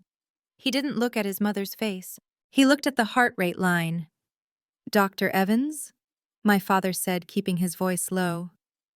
"Realistically, how long do we have?" "Hours, minutes." "It is hard to say." "Mr. Brooks," the doctor replied. "Could be any time." "Right." My father nodded, checking his watch. "The reason I ask is that we have a very important memorial service to plan, and there are certain legal documents that need to be filed with the county clerk. If she passes after 5 p.m. on a Friday, we can't get the death certificate until Monday. That delays the reading of the will by a full week." I stood in the corner, pressing my back against the wall. He was worried about the weekend closing hours of the county clerk office, while his mother lay dying in front of him. Dr. Evans looked at me briefly, a flicker of disgust in his eyes that he quickly masked. "I understand," the doctor said. "Nature takes its own course, Mr. Brooks." Jasmine sighed loudly, shifting her weight. "My feet hurt in these heels. Sophia, go get us some coffee. This is going to be a long night." "Yes," my mother added, not looking up from her performance of grief. "Go to the cafeteria, Sophia. Get lattes for everyone, and a bottle of water for your father." This was my cue. I was being dismissed so the adults could talk business. "Okay," I said softly. "I will be right back." I walked out of the room, my shoes clicking softly on the linoleum. I walked down the hall, turned the corner, and stopped. I didn't go to the cafeteria. Instead, I pulled my phone out of my pocket and put in my earbuds. Earlier that morning, Sterling had installed a small, inconspicuous baby monitor camera on the bookshelf facing the bed. It was hidden inside a hollowed-out book spine. I opened the app on my phone, and the live feed popped up. The audio was crystal clear. I leaned against the wall of the waiting area, watching my family on the small screen. As soon as the door clicked shut behind me, the dynamic in the room changed instantly. My mother stopped wailing. She dropped Nana's hand as if it were a dead fish and stood up, smoothing her dress. "Is she gone?" Linda asked, looking at the doctor. "Not yet," Dr. Evans said. "I will give you some privacy." The doctor left the room. Now it was just the four of them. My parents, Jasmine and Brad, who had just arrived and slipped in the door. My father exhaled loudly. Finally. I thought she would hang on for another month. The medical bills alone were eating into the estate. Brad walked over to Jasmine and wrapped an arm around her waist. "How are you holding up, babe?" he asked. "I am stressed, Brad," Jasmine whispered. But the microphone picked it up clearly. "Look at her. She is still breathing. If she doesn't go this weekend, we are in trouble." "What kind of trouble?" my mother asked sharply. "Money trouble," Jasmine hissed. "Brad just got the notification from the bank. The first payment for the Porsche is due in 15 days. And the insurance. And we put the deposit down on the venue for the reveal party." So Linda said, "We have the piano money." "No, Mom, we don't," Jasmine said, her voice rising in panic. "You spent $80,000 on the condo deposit. Dad sent $50,000 to the golf club. We paid off your credit cards. We bought the furniture. Brad did the math this morning. We have maybe $12,000 left in the liquid account." My father swore quietly. "Only 12,000. How did we go through 400,000 that fast?" "It goes fast when you buy rims that cost $8,000, Brad muttered. "Look, it doesn't matter. As soon as the old lady flatlines, the trust unlocks. The portfolio is worth 15 million. 12,000 or 12 million, it is all the same pot. We just need the bridge loan to cover us until the will is read." "But what if the will is delayed?" Jasmine whined. "What if Sophia finds out we spent all the cash? She thinks we only got a few thousand for the piano. If she sees the bank statements before the inheritance comes through, she is going to ask questions." "She won't see anything," my father said firmly. "I have power of attorney. I control the narrative. Sophia is an idiot. She folded napkins all morning without a peep. She is broken. She accepts her place." My mother looked down at Nana's face. "Just let go, old woman," Linda whispered to her own mother. "You have had a long life. Stop being stubborn and let us have our turn. You don't need the money where you are going." I watched on the screen as my mother adjusted her pearls, looking at her dying mother with nothing but impatience. "We need that inheritance by Monday," Marcus, Linda said. "I can't lose that condo in Florida. If we default on the deposit, we lose the 80 grand. "We won't lose it," Marcus assured her. "She is weak. She can't last the night. Once she is gone, I will call Sterling first thing Saturday morning and demand an emergency reading of the will. We will be popping champagne in Sarasota by next weekend." Brad laughed. "Cheers to that." I took the earbuds out. My hands were shaking, but not from fear. I was shaking from the sheer toxicity I had just ingested. They were broke. They had burned through nearly $500,000 in less than a week on deposits and vanity projects, banking entirely on Nana's death to bail them out. They were leveraging a future that didn't exist. I looked down the hallway toward the room. I wanted to storm in there, I wanted to scream. But I remembered the plan. Saturday. Tomorrow. Tomorrow was the party. Tomorrow all their friends would be there. Tomorrow the Porsche would be unveiled. And tomorrow they would find out that the trust hadn't just been locked, it had been weaponized. I walked toward the cafeteria to buy the lattes. I would bring them their coffee. I would let them stay awake. I wanted them alert. I wanted them to have full energy for the devastation that was coming. As I waited for the barista to steam the milk, I sent a text to Sterling. They confessed. They are out of money. They are banking on the inheritance to cover the debts they created this week. Proceed with the final phase. Sterling replied with a single thumbs-up emoji. I carried the tray of coffees back to the room wearing my mask of the dutiful, stupid daughter. When I entered, my mother was back to holding Nana's hand, wiping a fake tear from her cheek. "Thank you, Sophia," she sniffled. "Put it on the table. We are just praying for her peace." I put the coffee down. "I am praying too, Mom," I said. And I meant it. I was praying for the sun to rise on Saturday, because the peace they were about to find was the peace of total ruin. I walked back into the hospice room with the cardboard tray of lattes, the steam rising against my chin. The hallway was quiet, but inside room 304, the silence had been replaced by the sticky, rhythmic sound of peeling paper. I stopped in the doorway, the tray trembling slightly in my hands. The scene before me was so grotesque, so devoid of basic human decency, that for a moment my brain refused to process it. My mother Linda was moving around the room with a pad of bright yellow post-it notes. She wasn't holding Nana's hand. She wasn't reading scripture. She was pricing the inventory. She peeled off a yellow square and slapped it onto the base of the antique Tiffany lamp on the bedside table. On the note in her sharp, angular handwriting, she had written Linda. She moved to the leather armchair in the corner. Slap. Another note.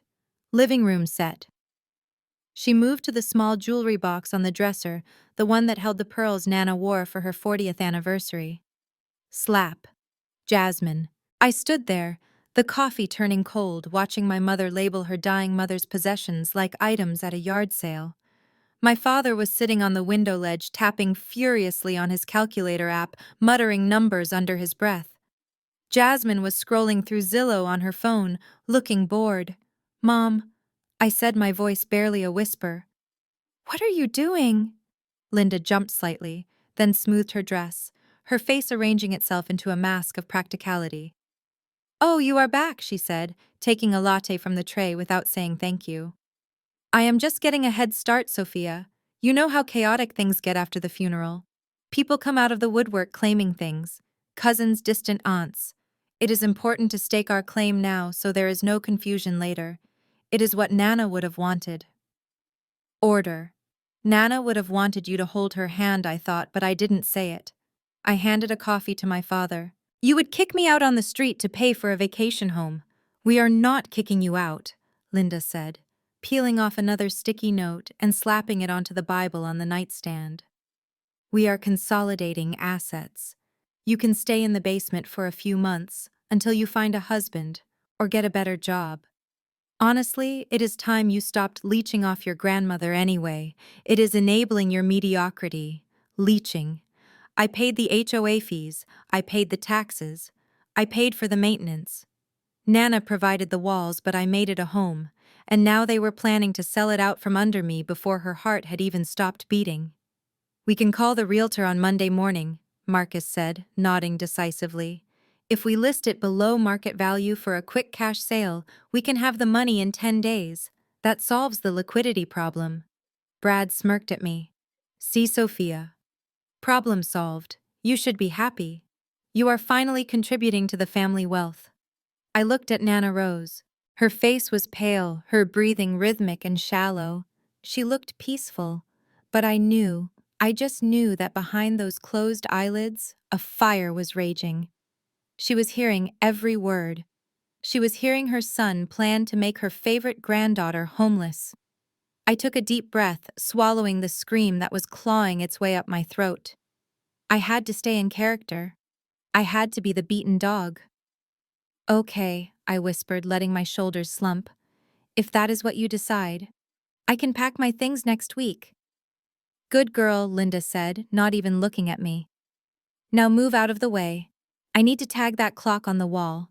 I think it is an antique. I stepped back, pressing myself against the cold wall. I watched them. I watched my mother tag the clock. I watched my father calculate his millions. I watched Jasmine browse for furniture for a house she hadn't bought yet. They were monsters. There was no other word for it. I went to the bathroom, locked the door, and sank to the floor. I checked the recording. It was perfect. I sent a copy to Sterling. Add the condo to the list, I typed. They are coming for my home. Sterling replied instantly. The eviction notice is already drafted, but not for you. I stood up, washed my face, and looked at myself in the mirror. They wanted to take my home. They wanted to take my dignity. Tomorrow at the party, I would take everything. I unlocked the door and walked back into the hallway, ready to play the final act. The drive back from the hospice was silent, but the moment we stepped through the front door of my parents' house, the atmosphere shifted from solemn performance to celebratory anticipation. It was Friday night. According to my father's calculations, Nana Rose would likely pass within the next 12 hours, meaning the inheritance was practically sitting in their bank accounts. They decided that a pre-funeral strategy meeting was in order, which was just a polite way of saying they wanted to drink expensive wine and divide up the spoils of war before the war was even over. I went straight to the kitchen to arrange the charcuterie board I had prepped earlier. As I sliced the prosciutto and arranged the imported figs, I could hear them in the living room. They weren't praying. They weren't sharing fond memories of the woman who had raised my father. They were arguing over vacation schedules for the Florida condo they hadn't even bought yet. I want the week of July 4th, Jasmine announced loudly. Brad and I want to host a white party on the beach. It is going to be iconic. You can have July, Linda replied, her voice slurring slightly from the wine she had started drinking in the car. But your father and I want Christmas. We are going to redo the entire living room down there. That tacky wicker furniture has to go. I walked into the living room carrying the heavy wooden board. My father was sitting in Nana's favorite armchair, the one she used to knit in. He looked too big for it, his presence violating the memory of her small, comforting frame. He was holding a file folder. Another one. Ah, Sophia, he said, gesturing for me to set the food down on the coffee table. Good timing. Put that down and take a seat. We need to handle some housekeeping. I placed the tray down next to Jasmine's feet, which were propped up on the table in her designer heels. I sat on the ottoman, the lowest seat in the room, keeping my hands folded in my lap. What is it, Dad? I asked. Marcus opened the folder and pulled out a single sheet of paper. It wasn't a complex legal document like the ones Sterling produced. It looked like something he had typed up himself on his laptop, probably while I was getting coffee at the hospital. Since we are entering a new chapter for this family, he began using his church voice, the one he used to solicit donations. We need to ensure that there is no confusion regarding the distribution of assets. Your mother and I want to be fair, but we also need to be realistic about everyone's contributions and needs. He slid the paper across the table toward me. I picked it up. The title read, Family Asset Harmony Agreement. I scanned the paragraphs. The legalese was amateur, but the intent was crystal clear. It stated that I, Sophia Brooks, acknowledged that I had received significant financial support from the family over the years, a lie, and that I hereby waived any and all claims to the estate of Rose Sterling, including real estate, liquid assets, and personal property. In exchange for this waiver, the document said the family agreed to transfer the full title of the 2018 Honda Civic to my name. I stared at the paper. The Honda. My car. The car I had made every single payment on for 5 years. The only reason it was in my father's name was that when I bought it right out of college, I needed a cosigner to get a better interest rate. I had paid off the loan 2 months ago. It was my car. You want me to sign away my inheritance in exchange for my own car? I asked, looking up at him. It is not your car, Sophia, my mother interjected, spearing a piece of cheese. Your father's name is on the title. Technically, it is a family asset. We could sell it tomorrow if we wanted to. And honestly, with the cash flow issues we mentioned, selling it would bring in a quick 15,000. That would cover the catering for the funeral. I felt a chill run down my spine. They were threatening to sell the car I used to get to work.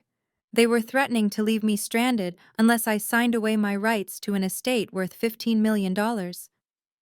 This is generous, Sophia, my father said, leaning forward. Think about it. They forced me to sign a waiver under threat of taking my car and charging back rent. Another piece of evidence for the coercion file. Sterling's reply came 3 minutes later. Received. This proves intent to defraud and undue influence. They just handed us the final nail. Get some rest, Sophia. Tomorrow the hammer falls.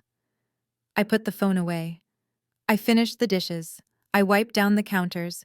I went upstairs to the guest room, the room that used to be mine before I was deemed not good enough. I lay down on the bed, staring at the ceiling. They thought I had signed away my future. They didn't realize I had just signed their death warrant. Tomorrow was the reveal party, the Porsche, the friends, the bragging, and me. The obedient daughter with the champagne tray. I closed my eyes and finally, for the first time in a week, I slept peacefully. I slept the sleep of a woman who knows exactly where the bodies are buried and who has the shovel ready to dig them up. Saturday morning arrived with a sky so blue it felt like a mockery of the storm that was brewing inside my parents' house. The air was thick with the smell of floor wax and desperation. My mother had been up since 5 in the morning manicuring the already perfect living room, moving vases a fraction of an inch to the left, then moving them back. She was humming a gospel tune, but there was nothing holy about her energy. It was the frantic energy of a woman trying to manifest wealth through sheer force of will. I was in the kitchen arranging the gold napkins my mother had demanded. My hands moved mechanically, folding the crisp paper into elaborate swans, but my mind was miles away, visualizing the file folder currently sitting in the trunk of my Honda. The house was dressed for a celebration, but I knew it was actually dressed for an execution. At 9 o'clock sharp, the silence of the kitchen was shattered by the ringtone of my father's cell phone. It was the generic loud marimba sound he kept at maximum volume so he would never miss a business opportunity. Marcus froze mid-sip of his coffee. He looked at the screen and his eyes widened. "It is Sterling," he whispered the name, sucking the air out of the room. My mother dropped the throw pillow she was fluffing. "Put it on speaker," she hissed. Marcus tapped the screen and set the phone on the granite island. We all gathered around it like it was a sacred altar. Mr. Brooks Sterling's voice filled the room. It was calm, detached, and utterly unreadable. "Yes, Mr. Sterling," my father answered, his voice cracking slightly. "We are all here. Has there been a development?" "There has," Sterling said. "I am calling to inform you that Rose has experienced a sudden and significant change in her condition this morning. She is awake, she is fully lucid, and she has requested an immediate family gathering." My mother gasped, clutching her chest. Is she saying goodbye?" "She is saying many things," Mrs. Brooks Sterling replied cryptically. "But her primary concern is the estate. She insists on finalizing the distribution of assets today before her strength fails her again. She was quite specific. She wants to sign the transfer papers in person with all beneficiaries present." My father's face broke into a grin so wide it looked painful. Transfer papers, that was the magic word. "We will be there immediately," Marcus said, practically vibrating with excitement. "We can be there in 20 minutes. "Excellent," Sterling said. "Please bring everyone, including Sophia." Rose was adamant that the entire family be present for this announcement.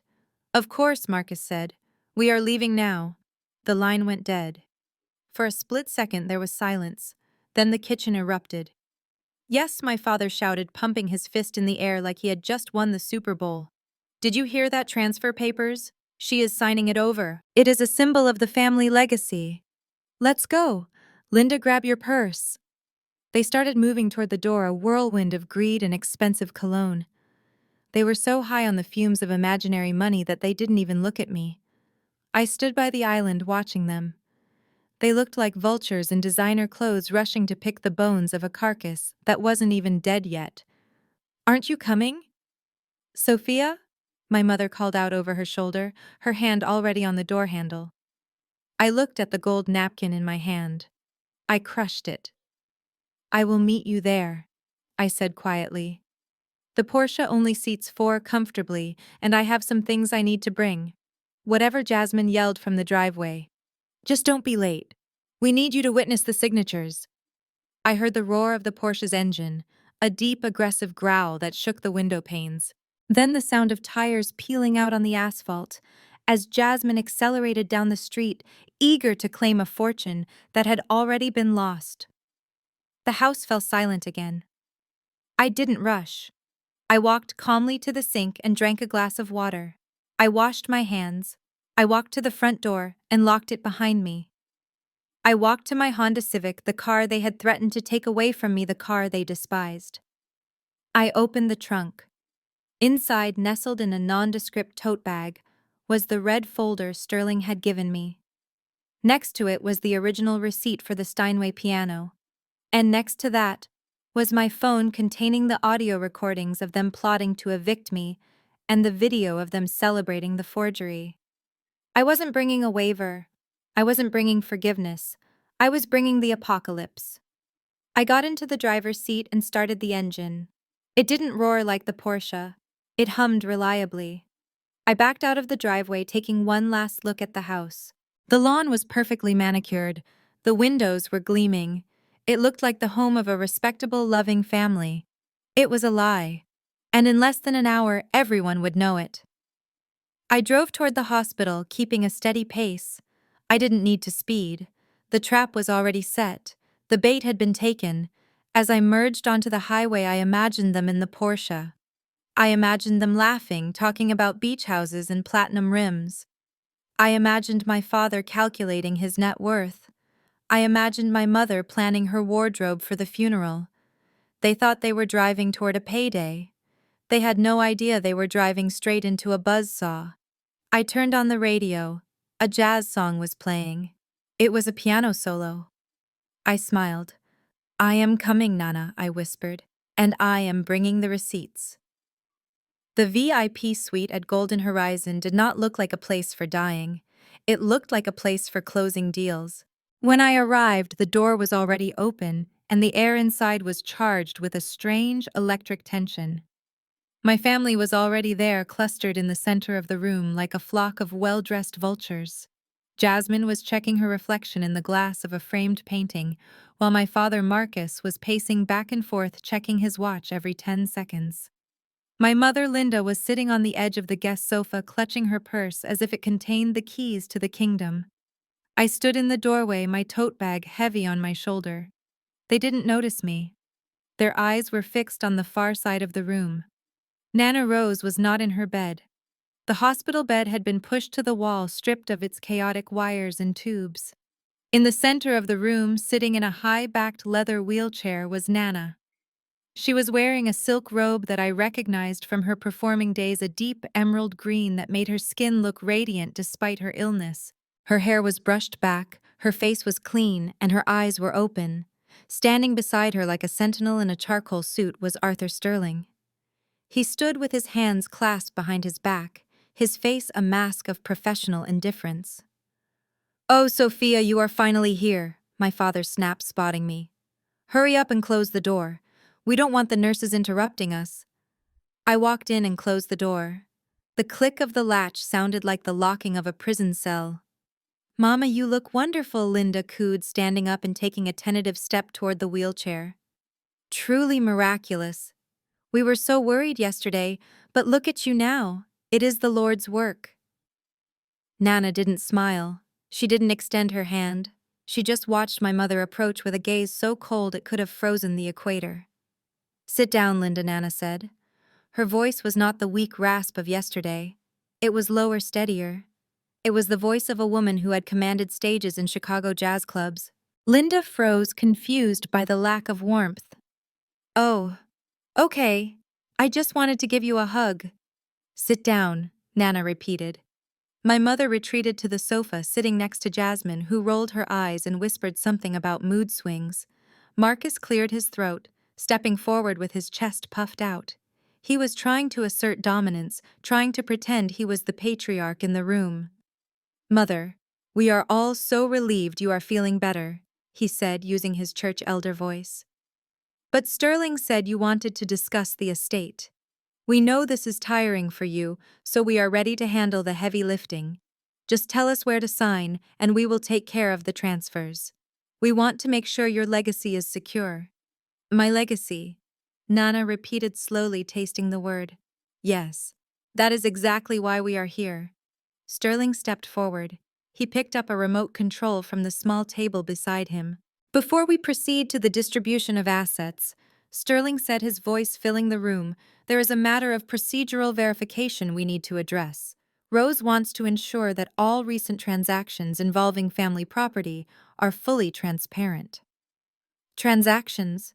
Jasmine asked, looking up from her phone. "What does that mean?" "It means we are going to watch a movie," Nana said. Sterling pointed the remote at the large flat-screen television mounted on the wall opposite the sofa. Usually this screen played nature documentaries for the patients. Today it went black for a second, then flickered to life with a timestamp in the top corner. August 14th, 8:30 p.m. The image was grainy but clear. It was a wide shot of a kitchen.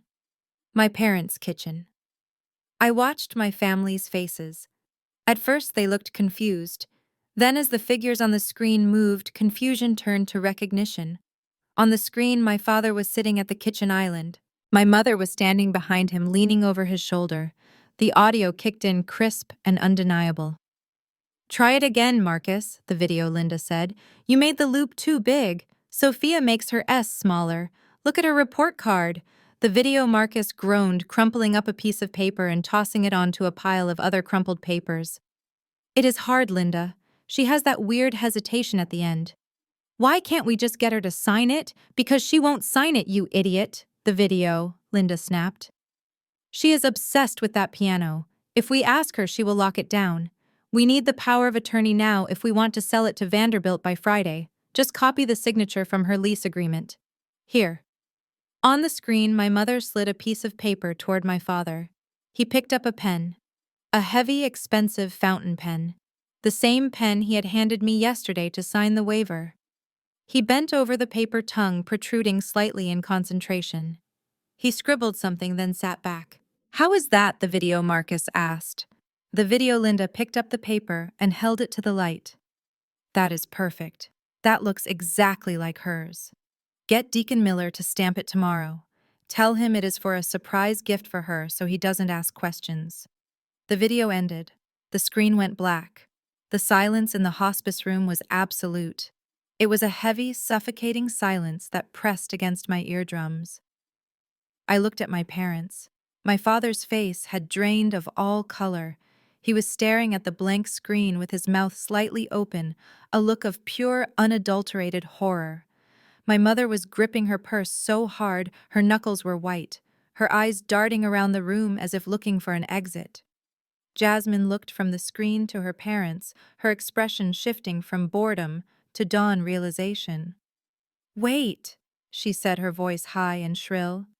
"You guys forged it. You told me she signed it. You told me it was legal." Nana Rose leaned forward in her wheelchair. The movement was small, but it commanded the attention of everyone in the room. "I installed those cameras 3 years ago," Nana said quietly. "After I noticed cash missing from my purse during Sunday dinners. I never thought I would catch my own son committing a felony in high definition." Marcus stammered, his hands shaking as he reached out toward her. "Mother, wait. Listen. That was out of context. We were just practicing. We never—" Sterling cut him off. "Mr. Brooks, please save the insults to our intelligence. We have the original document you filed with the notary. We have the forensic analysis confirming it is a forgery. And now we have the video confession of the conspiracy. This is not a misunderstanding. This is fraud. My mother stood up, her voice trembling. You can't use that. That is an invasion of privacy. You filmed us in our own home. It is not your home, Nana snapped. The deed to that house is in my name. Linda, you and Marcus have been living there by my grace, and legally as the homeowner, I have every right to secure my property. But why? Marcus whispered, sinking onto the sofa as if his legs had given out. Why are you doing this? We are your family. You are my family. Nana said, her voice breaking for the first time. That is what makes this so pathetic. You are my family and you stole from me. You stole from Sophia. And you did it for what? A car? A club membership? We needed the money. Linda cried out, tears streaming down her face. We were drowning, Mama. The debts were piling up. We just wanted to maintain our dignity. Dignity. I spoke up for the first time. I stepped forward from the door, my voice steady. You stole my name to buy a Porsche, Mom. That is not dignity. That is vanity. My father looked at me, seeing me for the first time since I walked in. His eyes were full of fear. Sophia, he pleaded. You signed the waiver. Yesterday. You signed the family harmony agreement. You agreed not to sue. Sterling laughed. It was a dry, humorless sound. The waiver, Sterling asked. You mean the document you coerced her into signing under threat of eviction and repossession? That document is inadmissible, Marcus. It is fruit of the poisonous tree. And frankly, it is just more evidence of your pattern of extortion. Jasmine stood up, grabbing her purse. I am leaving, she announced, her voice shaking. I didn't sign anything. I didn't forge anything. This has nothing to do with me. Come on, Brad. Sit down. Jasmine. Nana's voice cracked like a whip. Jasmine froze. You are driving the stolen goods, Nana said. You are the beneficiary of the crime. Do not think for 1 second you are walking out of here with that car. Sterling clicked the remote again. Now, he said, let us move on to the second exhibit, the reading of the new will. And I suggest you all get very comfortable, because nobody is leaving this room until the police arrive. The police, my mother shrieked. Nana smiled, a cold, hard smile. I told you, she said. I am not dying today, but your lifestyle certainly is. The silence in the room following Nana's declaration was heavy, broken only by the sharp intake of breath from my mother. She looked as though she had been slapped. The video screen behind Sterling had gone black, but the image of their crime seemed to be burned into the retina of everyone present. My father, Marcus, tried to regain some semblance of composure. He smoothed his tie, though his hands were shaking so badly he nearly unbuttoned his collar. Fine, he stammered, his voice thick with false bravado. So you have a video? So we cut a few corners with the paperwork. We can discuss the legality of that later. But the fact remains, Mother, that the piano is gone. The transaction is complete. We received $450,000 for it. That is a significant sum. We used it to improve the family standing. You should be thanking us for getting such a high price for a piece of old furniture. Nana Rose looked at him. It wasn't a look of anger anymore. It was a look of profound, crushing disappointment. It was the look a parent gives a child who has not just failed a test, but failed at being a human being. You think $450,000 is a high price? Nana asked softly. It is a record price, Marcus insisted, looking to Jasmine for support. Jasmine nodded vigorously, clutching her designer purse. Yeah, Nana, Jasmine chimed in. The appraiser said it was only worth maybe 80 grand because of the condition. We swindled that guy. We got over 4 times the market value. We are good at business. Nana laughed. It was a dry, raspy sound that scraped against the tension in the room. You swindled him, she repeated. Oh, you foolish, foolish children. You didn't swindle anyone. You just handed a stranger the winning lottery ticket and bragged about keeping the change. What are you talking about? Linda asked, her voice shrill. Nana leaned back in her wheelchair, folding her hands in her lap. Your father. My late husband didn't trust banks, she began. You remember that, Marcus? You remember how he used to keep cash in the walls? I remember, Marcus said dismissively. He was paranoid. He was prepared, Nana corrected. When his health started to fail in the late 90s, he liquidated a significant portion of his portfolio. He didn't want the government taking 40% in inheritance tax. He bought bearer bonds. I felt a jolt of electricity run through me. Bearer bonds. Unregistered financial instruments that belonged to whoever physically held the paper. They were as good as cash and completely untraceable. My father frowned. Bonds? What does that have to do with the piano? Nana smiled, but there was no humor in it. Where do you think he hid them? Marcus? Under the mattress? No. He wanted them to be safe. He wanted them to be in something that no one would ever throw away, something that would stay in the family. She pointed a shaking finger at the empty space on the screen where the piano used to be. He hired a luthier from Germany to modify the Steinway, Nana whispered. Under the soundboard beneath the cast iron plate, there is a false bottom lined with cedar. That is where he put them. My mother stopped breathing. Jasmine dropped her phone. It hit the floor with a loud crack, but she didn't even blink. How much, my father whispered. His face was gray. Nana held his gaze. $2 million in municipal bearer bonds, she said, maturing at 5% annually since 1998. The room spun. I grabbed the doorframe to steady myself. $2 million. My parents hadn't just sold a piano. They had handed a stranger $2 million in cash, plus interest inside a wooden box. No. Marcus gasped. No. That is not possible. We would have seen them. You wouldn't have seen anything because you don't look past the surface of anything, Nana snapped. You saw old wood and thought trash. You saw a quick payday and stopped asking questions. That collector, Mr. Vanderbilt? He knew, or he found out the moment he inspected it. That is why he paid you $450,000 so quickly. He was buying a gold mine for the price of a shovel. My mother let out a low, animalistic wail. She slumped forward, burying her face in her hands. We gave it away, she sobbed. We gave it all away. Jasmine turned on her father, her eyes wild. You said you checked it. You said you searched the drawers. You lost $2 million. That is my money. That is my inheritance. It is not your money, Nana roared, her voice suddenly thundering with strength. It never was. It was Sophia's. She turned to me, her eyes softening. It was yours, Sophia. That is why I left the piano to you. I knew you would never sell it. I knew you would keep it safe until I could tell you the secret. I was going to give you the combination on your 30th birthday. I felt tears streaming down my face. She had trusted me with a fortune, and I had failed to protect it. But it is gone now. Nana continued, turning back to the trio of devastation on the sofa. You stole it. You sold it. And you wasted the petty cash you got in exchange on a car and a country club membership you can't afford. But we can get it back, Marcus shouted, jumping up. We can sue Vanderbilt. We can tell the police it was a mistake.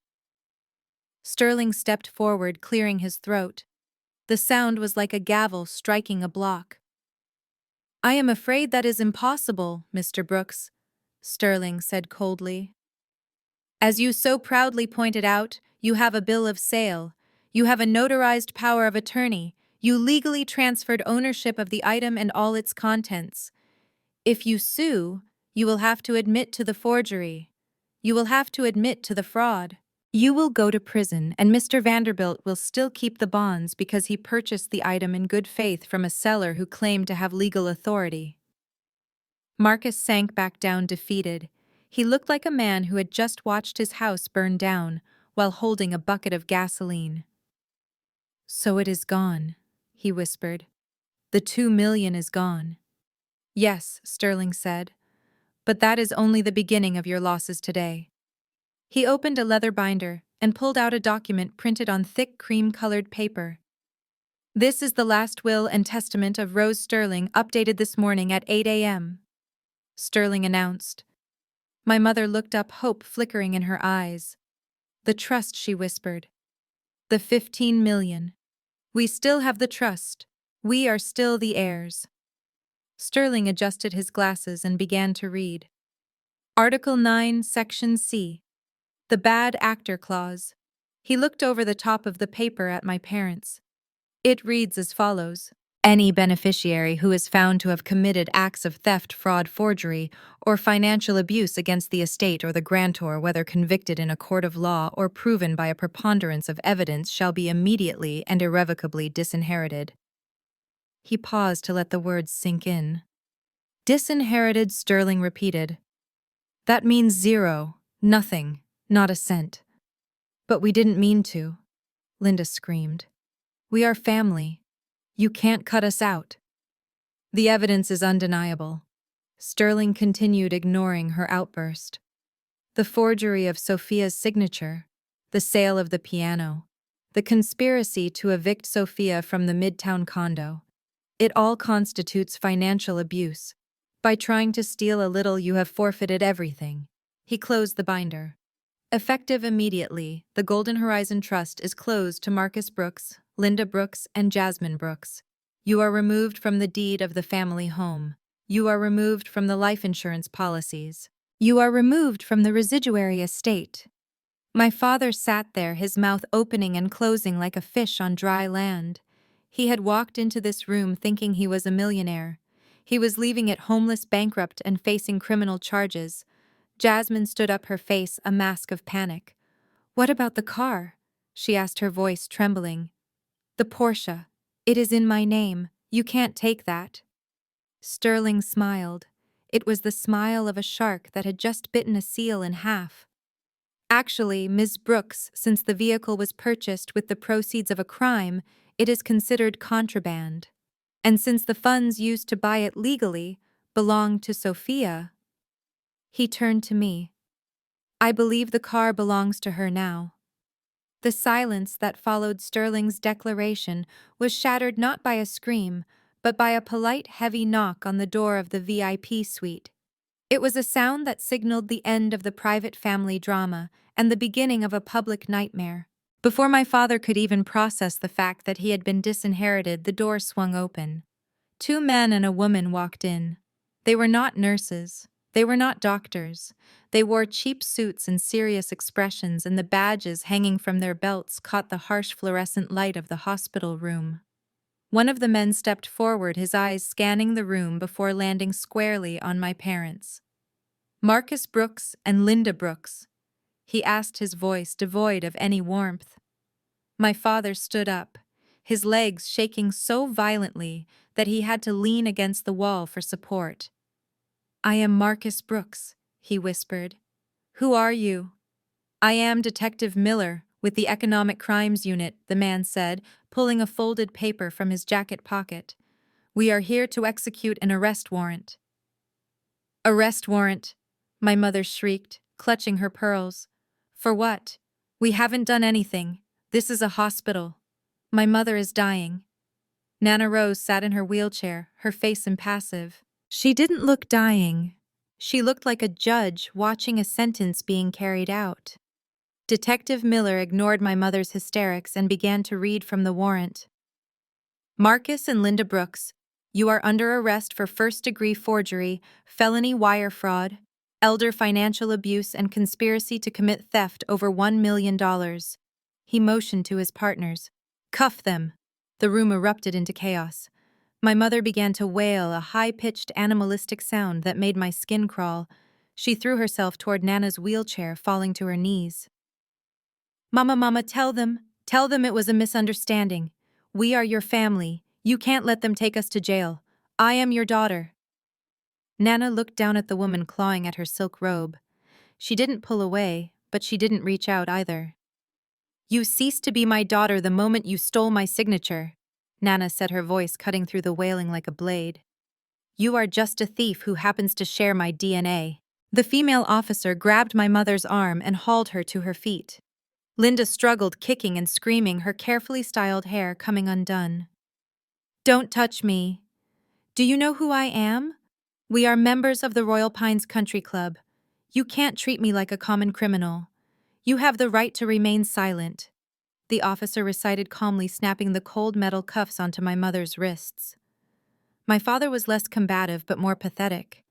As the male officer spun him around and pushed him against the wall to frisk him, Marcus looked at Sterling with pleading eyes. Sterling, please. You are a lawyer. Do something. We can work this out. I can pay it back. We can sell the house. Sterling didn't even blink.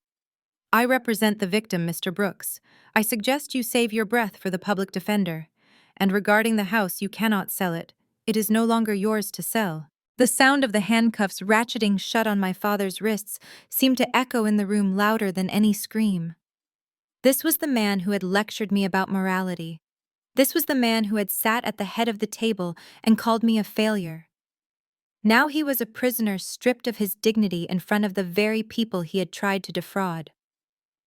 Jasmine was standing in the corner, pressing herself into the drywall, as if she could disappear. She was trembling, her eyes wide with terror, clutching her designer purse to her chest like a shield. The detective turned his attention to her. "You are Jasmine Brooks?" he asked. Jasmine nodded, unable to speak. "We have reason to believe you are in possession of stolen property, specifically a white Porsche Cayenne Turbo GT purchased with funds illicitly obtained from the sale of the victim's assets." He held out his hand. "The keys, Ms. Brooks. Now." Jasmine shook her head frantically, tears streaming down her face, ruining her perfect makeup. "No," she whispered. "No, you can't take it. It is my car. My name is on the title. It is for my brand. The title is invalid because the funds were stolen," the detective said, his voice hardening. "It is evidence in a federal investigation. Hand them over, or we will add obstruction of justice to the list of charges your parents are facing. Do you want to join them in the squad car?" Jasmine looked at her parents, who were being led toward the door in cuffs. She looked at the detective's stern face. With a sob that sounded like a child's tantrum, she reached into her purse and pulled out the glossy white key fob. She held it for a second, her fingers white-knuckled around the plastic. It was the symbol of everything she thought she deserved. It was her status. It was her victory over me. "Give it to him, Jasmine," my father yelled from the doorway. "Don't make it worse." Jasmine dropped the key into the detective's hand. I watched it fall. It hit the detective's palm with a dull thud. The detective turned to me. "Ms. Sophia Brooks." "Yes," I said, stepping forward. "Sterling tells us you are the newly appointed trustee of the estate. Technically, once we process the vehicle as evidence and clear the title, it will be released to you. We will need you to come down to the station next week to sign the release forms." I nodded. "Thank you, Detective."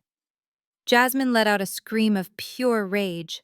She turned to me, her face twisted and ugly. "You did this, you jealous witch! You planned this! You wanted my car!" "I didn't want your car, Jasmine," I said calmly. "I wanted my grandmother's piano. You are the one who decided a Porsche was worth more than your parents' freedom." Jasmine turned to Brad, who had been standing silently by the window this entire time, watching the scene unfold with a detached expression. He hadn't moved to help Linda. He hadn't tried to comfort Marcus. He hadn't even looked at Jasmine. Jasmine cried, reaching for him. "Do something. Call your dad's lawyer. They are taking the car. They are taking Mom and Dad. We need bail money." Brad took a step back, holding his hands up as if Jasmine were contagious. "We," Brad said, his voice cold and unfamiliar. "There is no we, Jasmine." "What?" Jasmine froze. "What are you talking about?" "I am talking about the fact that I just watched your parents get arrested for a felony," Brad said, smoothing his suit jacket. "I am talking about the fact that you drove around in a stolen car and bragged about it. My family has a reputation to uphold in this city. The Remingtons do not associate with criminals." "But I didn't know," Jasmine pleaded, grabbing his lapel. "Brad, baby, I didn't know they forged the signature. I am a victim too. Get off me," Brad snapped, shoving her hand away with genuine disgust.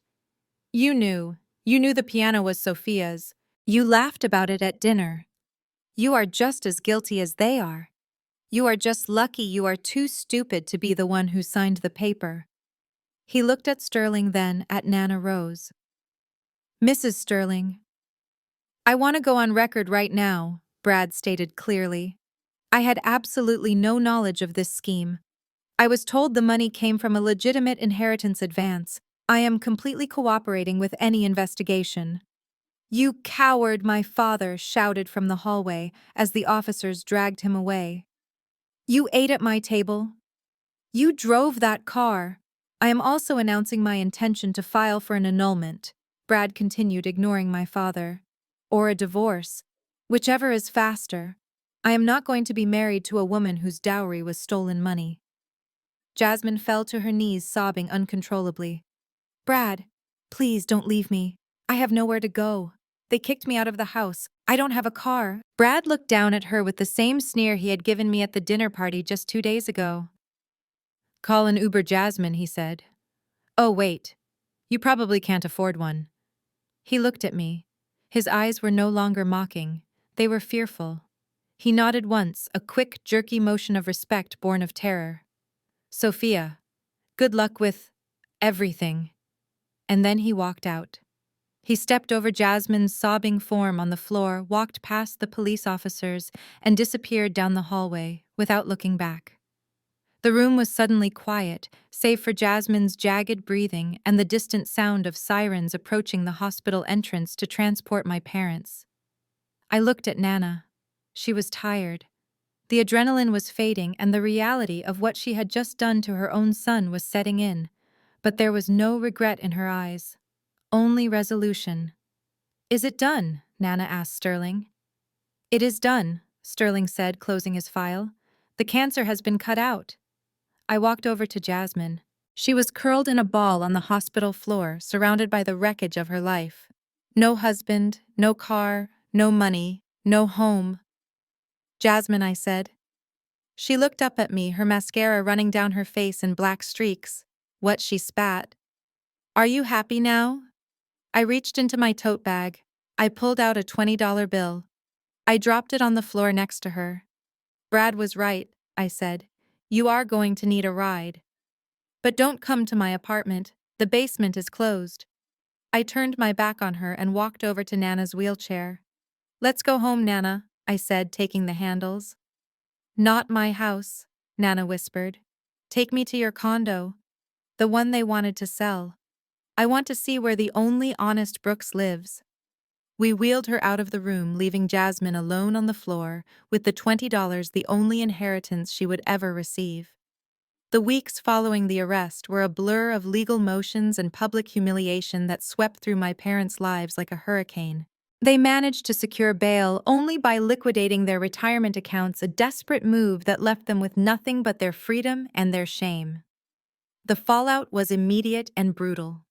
The Royal Pines Country Club didn't just revoke their membership, they issued a lifetime ban, citing a violation of the moral turpitude clause in the bylaws.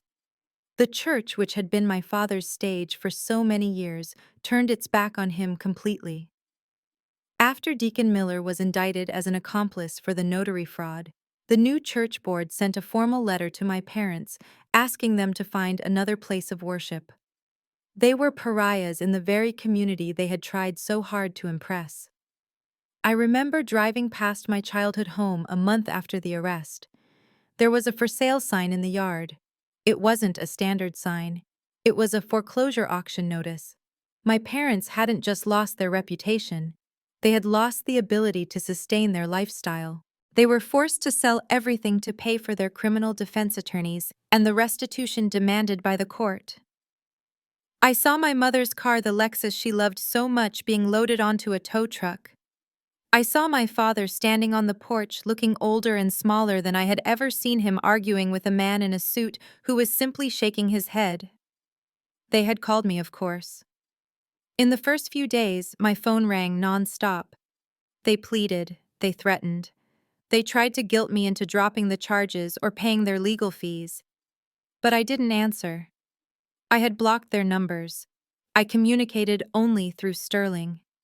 I had finally learned that protecting my peace was more important than protecting their feelings.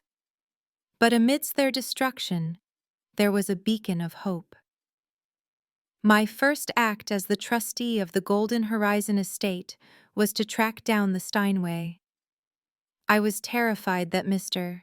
Vanderbilt the collector would refuse to return it, or worse, that he had discovered the bonds and claimed them as his own. I called him personally. I explained everything. I told him about the fraud, the forgery, and the sentimental value of the instrument. I didn't mention the bonds. I held my breath as I waited for his response. Mr. Vanderbilt was silent for a long moment. Then he spoke with a kindness that brought me to tears. He told me that he had sensed something was wrong with the transaction. He said my parents seemed too eager, too desperate. He hadn't touched the piano since it arrived at his warehouse.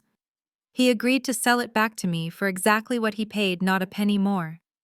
He said that art carries the energy of its owner, and he didn't want a piece that carried so much sorrow. When the movers brought the piano into my condo, I felt like a part of my body was being returned to me. I watched them set it up in the living room, the polished black wood gleaming under the lights.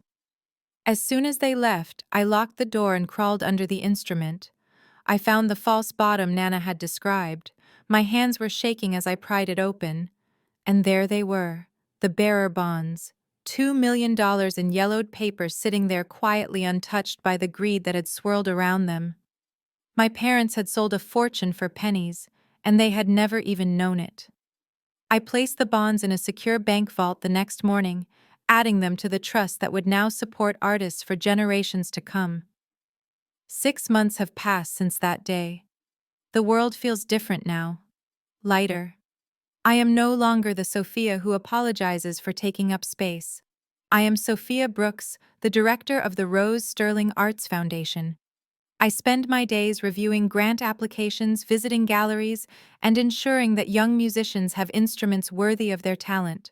I have not spoken to my parents or Jasmine since the trial sentencing. I heard through the grapevine that they are living in a small apartment on the other side of town, working retail jobs to make ends meet. Jasmine is apparently trying to become a fitness influencer, but without the Porsche and the family money, her brand has collapsed. I don't wish them harm. I simply don't think of them at all. They are characters in a chapter I have finished writing. The only thing that matters is here in this room. It is late afternoon. The sun is setting, casting long golden shadows across the floorboards of my condo. Nana Rose is lying in a hospital bed we set up right next to the Steinway. She fought hard. She held on through the trial, through the recovery of the assets, and through the launch of the foundation. She wanted to see it all. She wanted to make sure I was safe. But now her fight is ending. She is frail, her skin like delicate paper, but her eyes are still clear. She looks at me, and then she looks at the piano keys. "Play for me, Sophia," she whispers. Her voice is so faint I have to lean in to hear it. "Play my song." I sit at the piano bench. It feels solid and grounding beneath me. I lift the fallboard and rest my fingers on the ivory keys. I take a deep breath, inhaling the scent of old wood and lemon oil. I begin to play. "I Loves You, Porgy." It is the Gershwin tune she made famous in the jazz clubs of Chicago 50 years ago. The melody is slow, melancholic, but achingly beautiful. It speaks of love that endures, of strength found in vulnerability. As I play, the music fills the apartment, wrapping around us like a warm blanket. I watch Nana. Her eyes are closed. A small, peaceful smile touches her lips. Her breathing is slowing down, syncing with the rhythm of the song. She isn't in pain. She isn't worried. She is just listening. She is listening to the sound of her legacy living on. She is listening to the sound of her granddaughter, who finally found her voice. I pour all my love, all my gratitude, and all my grief into the notes. I play for the years we lost. I play for the secrets we kept. I play for the justice we won. The music swells to a crescendo and then tapers off into a gentle, lingering silence. I hold the final chord, letting the vibration hum in the air until it fades completely. I turn to look at her. "Nana," I whisper. There is no answer. Her chest is still. The smile is frozen on her face, a permanent testament to her final victory. She is gone. She slipped away on the last note, carried out of this world on the wings of the music she loved so much. I don't scream. I don't collapse. I simply reach out and take her hand. It is still warm. I kiss her knuckles, the same hands that signed the papers that set me free. Thank you, I say into the silence. Thank you for choosing me. I sit there for a long time as the sun dips below the horizon, plunging the room into twilight. I am alone, but I am not lonely. I have the music. I have the truth. And I have a future that is entirely my own. My parents tried to bury me, but they didn't know I was a seed. They watered me with their cruelty, and I grew a garden of thorns and roses that they can never touch. If you are watching this and you feel like you are being buried by the people who are supposed to love you, please remember this. You are not dirt. You are a seed. Wait for your season. Protect your legacy. And when the time comes, don't be afraid to play your own song, even if it shakes the ground beneath their feet. Thank you for being part of this journey with me. This is Sophia signing off. And to my family, if you are watching this from your rented apartment, listening to the sound of my success, I hope you enjoy the music. Looking back, I realized that the greatest betrayal wasn't the theft of the piano, but the revelation that my family valued status over my soul. But that betrayal became my liberation. It taught me that silence is not always weakness. Sometimes it is the sound of a strategy being formed. I learned that you cannot save people who are determined to destroy themselves, but you can always save yourself. True family is not defined by blood, but by honor, loyalty, and the choice to protect one another. If this story of justice and resilience resonated with you, please hit the like button and subscribe for more. Have you ever had to cut ties to find your peace? Let me know in the comments below.